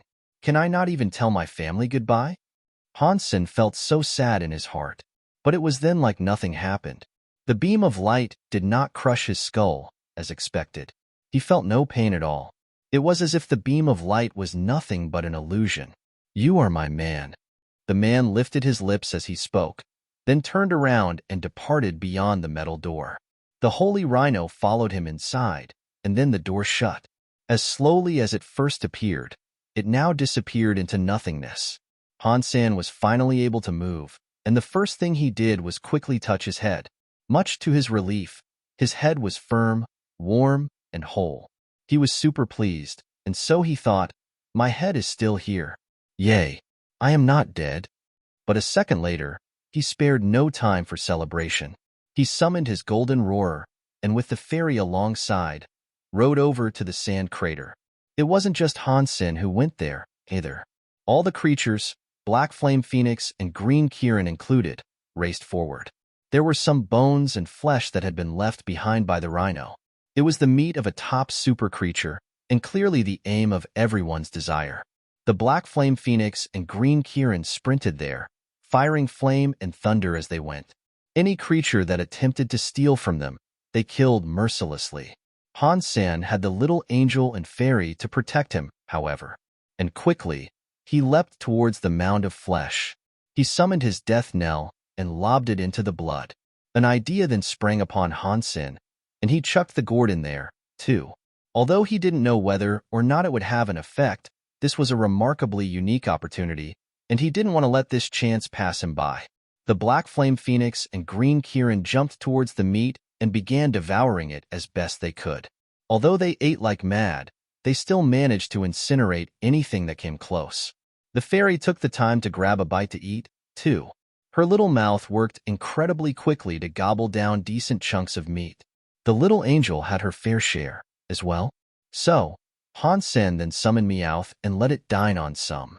Han Sen was currently regretting his decision to leave the silver fox behind. If that little silver black hole was here, it would be an ecstasy at the prospect of all this food. The rhino was incredibly large. Even though those two monsters were slaughtering creatures, others were able to join in and eat from afar. Han Sen lay on the ground to have a sip of the blood, but after giving it a taste, quickly spat it all out. The blood was like acid, and it almost melted his entire mouth and tongue. What is this? Can only creatures consume this? Han Sen was disheartened, seeing all the other creatures jovially eat to their heart's content. The little angel had no problem, either. It was only Han Sen who was not able to take part in eating the rhino's remains. Han Sen did not want to give up so easily, however. Instead of trying to drink the blood, he grabbed a chunk of meat and bit into it. It tasted like lime, and it burnt his mouth fiercely. Quickly, he spat it all out. Holy smokes! What is happening? Han Sen's heart was incredibly sad, and his inability to eat the meat drove him nuts. Suddenly, Han Sen remembered a tear had fallen from the rhino. The tear seemed as if it had solidified, and he wondered if it was still there. From what Han Sen could recall, it fell into the pool of blood. He snuck over to where he had seen it fall and rummaged around for it. If it did not melt, then it had to still be there. After a while, his hands touched something circular. With a quick rebound of joy and excitement, he pulled it up. It was indeed the rhino's teardrop. It was transparent and about the size of a fist. Although it came out of the blood, it hadn't been stained by it. Strange, considering Han Sen's hand was all mucky with the blood it had been submerged in. It was fortunate he was wearing beast soul armor, too. If he wasn't, he imagined his skin would have all melted away by now. Han Sen held the tear and felt a lot of energy coursing around inside it. The item itself felt incredibly holy. Merely holding it soothed his being, as if being in its proximity cleansed him. Now this is some good stuff. Han Sen was ecstatic, and he carefully pocketed the tear. Han Sen pulled out a bag and placed some meat inside it, so he could offer it to the silver fox when he returned. He couldn't let the silver fox, the creature that loved to eat so much, go without this sort of food. Of course, Han Sen also harbored the desire to see the silver fox grow up a little faster. An adult silver fox was sure to be incredibly powerful, and if it never grew up, his investment in the little creature would have been a waste. The corpse of the holy rhino was expansive, but after the vast swathe of creatures came together to eat it, it didn't last long. Soon, all the blood had been consumed. Han Sen picked up his gourd from the wet sand, and it appeared to have been dyed red, and it had a much more attractive look to it. Naturally, Han Sen assumed it had indeed absorbed much blood. The bluebell, on the other hand, was adorned with a number of red etchings of a variety of different symbols. Han Sen was unable to discern what they meant, however. Meowth had stuffed its belly full, and it was incredibly bloated. With its beach ball-shaped stomach, all it could do was lie on the ground and gasp for breath. The fairy ate more slowly than the rest, but she looked to be finishing up. The little angel, on the other hand, had finished long before. Han Sen collected a lot of meat, and seeing that the meat had almost all been eaten, he did not want to linger. Clutching his bag, he called out to the fairy and told her they should return. But the fairy did not yet want to go, and she continued eating. Still, Han Sen did not wait around for her. He ignored her desire to remain and departed with the little angel. But the other creatures had taken notice of the bag Han Sen possessed, and they quickly took off after him. They did not pose much of a threat, however, and through the combined forces of himself and the little angel, they were not burdened with much trouble in their departure. Han Sen returned to where he had left Zhou Yumei, and was relieved to see that they had not moved. Turning around to take a look at the place he had just been to, which was 100 miles away, he saw that it really had become a verdant expanse of green and multicolored flowers. The silver fox, seeing Han Sen approach, took off in a speedy run to greet him. Han Sen reached out his hand to grab the silver fox, But the silver fox dodged right past it and went for the bag instead. He leapt up, tore the bag open, and began to gobble up the meat Han Sen had risked his life to bring him. Feeling slightly awkward, Han Sen pulled his hand back inconspicuously. He looked around with red cheeks and cleared his throat. His heart, however, reacted differently. What a heartless bastard! He senses meat and cares not for the master that painstakingly lugged it all the way over here. Little Orange came over to the pile of meat as well. It leapt around joyously, but was not so rude as to eat the meat without permission.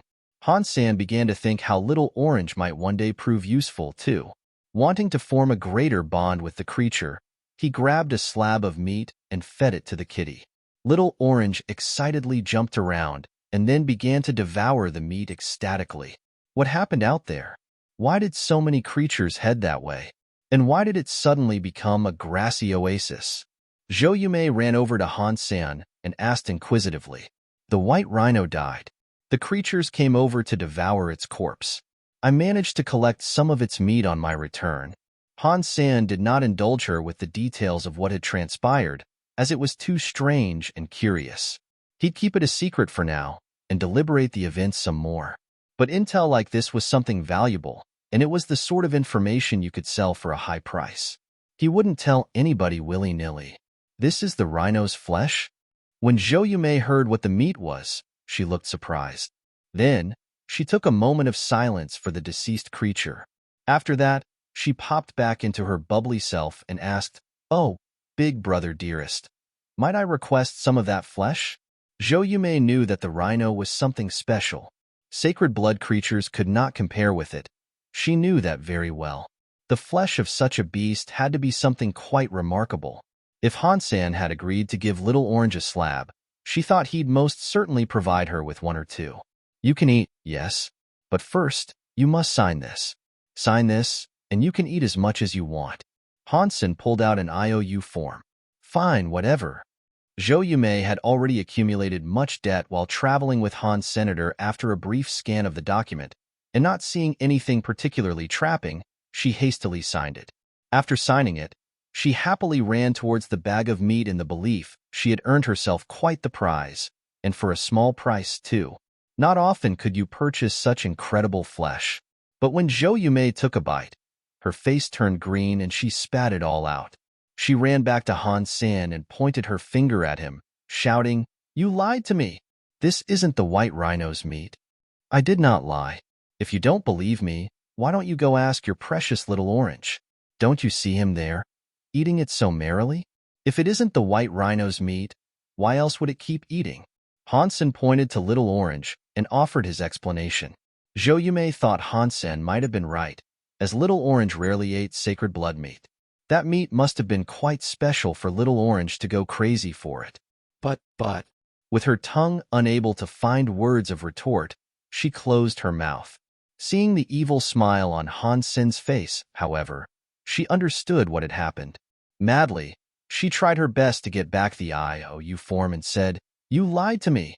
You knew I wouldn't be able to eat the meat, and you still got me to sign this IOU form anyway. That's entrapment. Give it back." "Excuse me? I never lied to you once. I didn't sell it to you, either. You begged me for it. How could you make this my sinister deed?" Han Sen was not willing to give it back, so he pocketed the IOU. Zhou Yumei was not willing to let the paper go so easily, though. As she tried to get it back, Han Sen grabbed her by the wrist. He spun her around, and she fell backwards against him. And then, her firm round bottom was pushing against his front. Han Sen smacked the meaty buttocks, and Zhou Yumei tripped forward a few steps while grabbing them in defense. Her mind was a vortex of anger and embarrassment, and all she could do was look back at him with fiery eyes. She didn't dare approach. Zhou Yumei no longer wanted to provoke Han Sen, so she decided to move and package much of the meat for Little Orange to eat exclusively. As she did this, Han Sen grabbed her clothes. "What are you doing?" Zhou Yumei demanded angrily. "You stole the words right out of my mouth. What are you doing, moving my meat?" Han Sen raised his lips. "I bought your meat, didn't I? I can do whatever I want with it," Zhou Yumei said in return. "I said that you can eat as much as you want. I never said anything about taking it. Takeaway buffets don't exist for a reason, you know? Han Sen laughed as he spoke. You, asshole. Little Orange, bite him. Zhou Yumei gritted her teeth and bid for Little Orange to commit an act of revenge on her behalf. Little Orange ran towards Han Sen, but he just stood there unmoving. Within a second, Little Orange leapt onto him. Meow. When Little Orange leapt in front of Han Sen, he landed gently. With his fluffy head, he brushed against Han Sen multiple times. He meowed all the while. Good boy. Han Sen stroked Little Orange's head and provided him with another slice of meat. This made Little Orange extremely happy, and he kept on meowing at Han Sen's side. Zhou Yumei was furious, and her head almost exploded with rage. Traitor! Little Orange, you traitor! How can you let this terrible man buy your love? What traitor? Like a little darling sparrow selecting a tree to settle down in, kitties know which master they should settle for. Han Sen spoke his bit in a boisterous, cocky manner, and he stroked Little Orange as he did so. Han Sen knew Little Orange wasn't being nice, however. He knew as soon as the meat was gone, he'd run back to be with Zhou Yumei. But here in this boring desert, he didn't mind taking the time and effort to get her all flustered. Zhou Yumei was speechless, despite her fuming anger. Suddenly, she calmed, though. She pointed at Han Sen's forehead and started laughing, saying, I'm a good girl. I won't fight with men. And I especially won't do it with you, who is half a man and half a woman. How old are you? Huh? And you're using rouge on your forehead? I'm not going to fight someone like that. What rouge? Han Senes heart jumped. Quickly, he touched his forehead.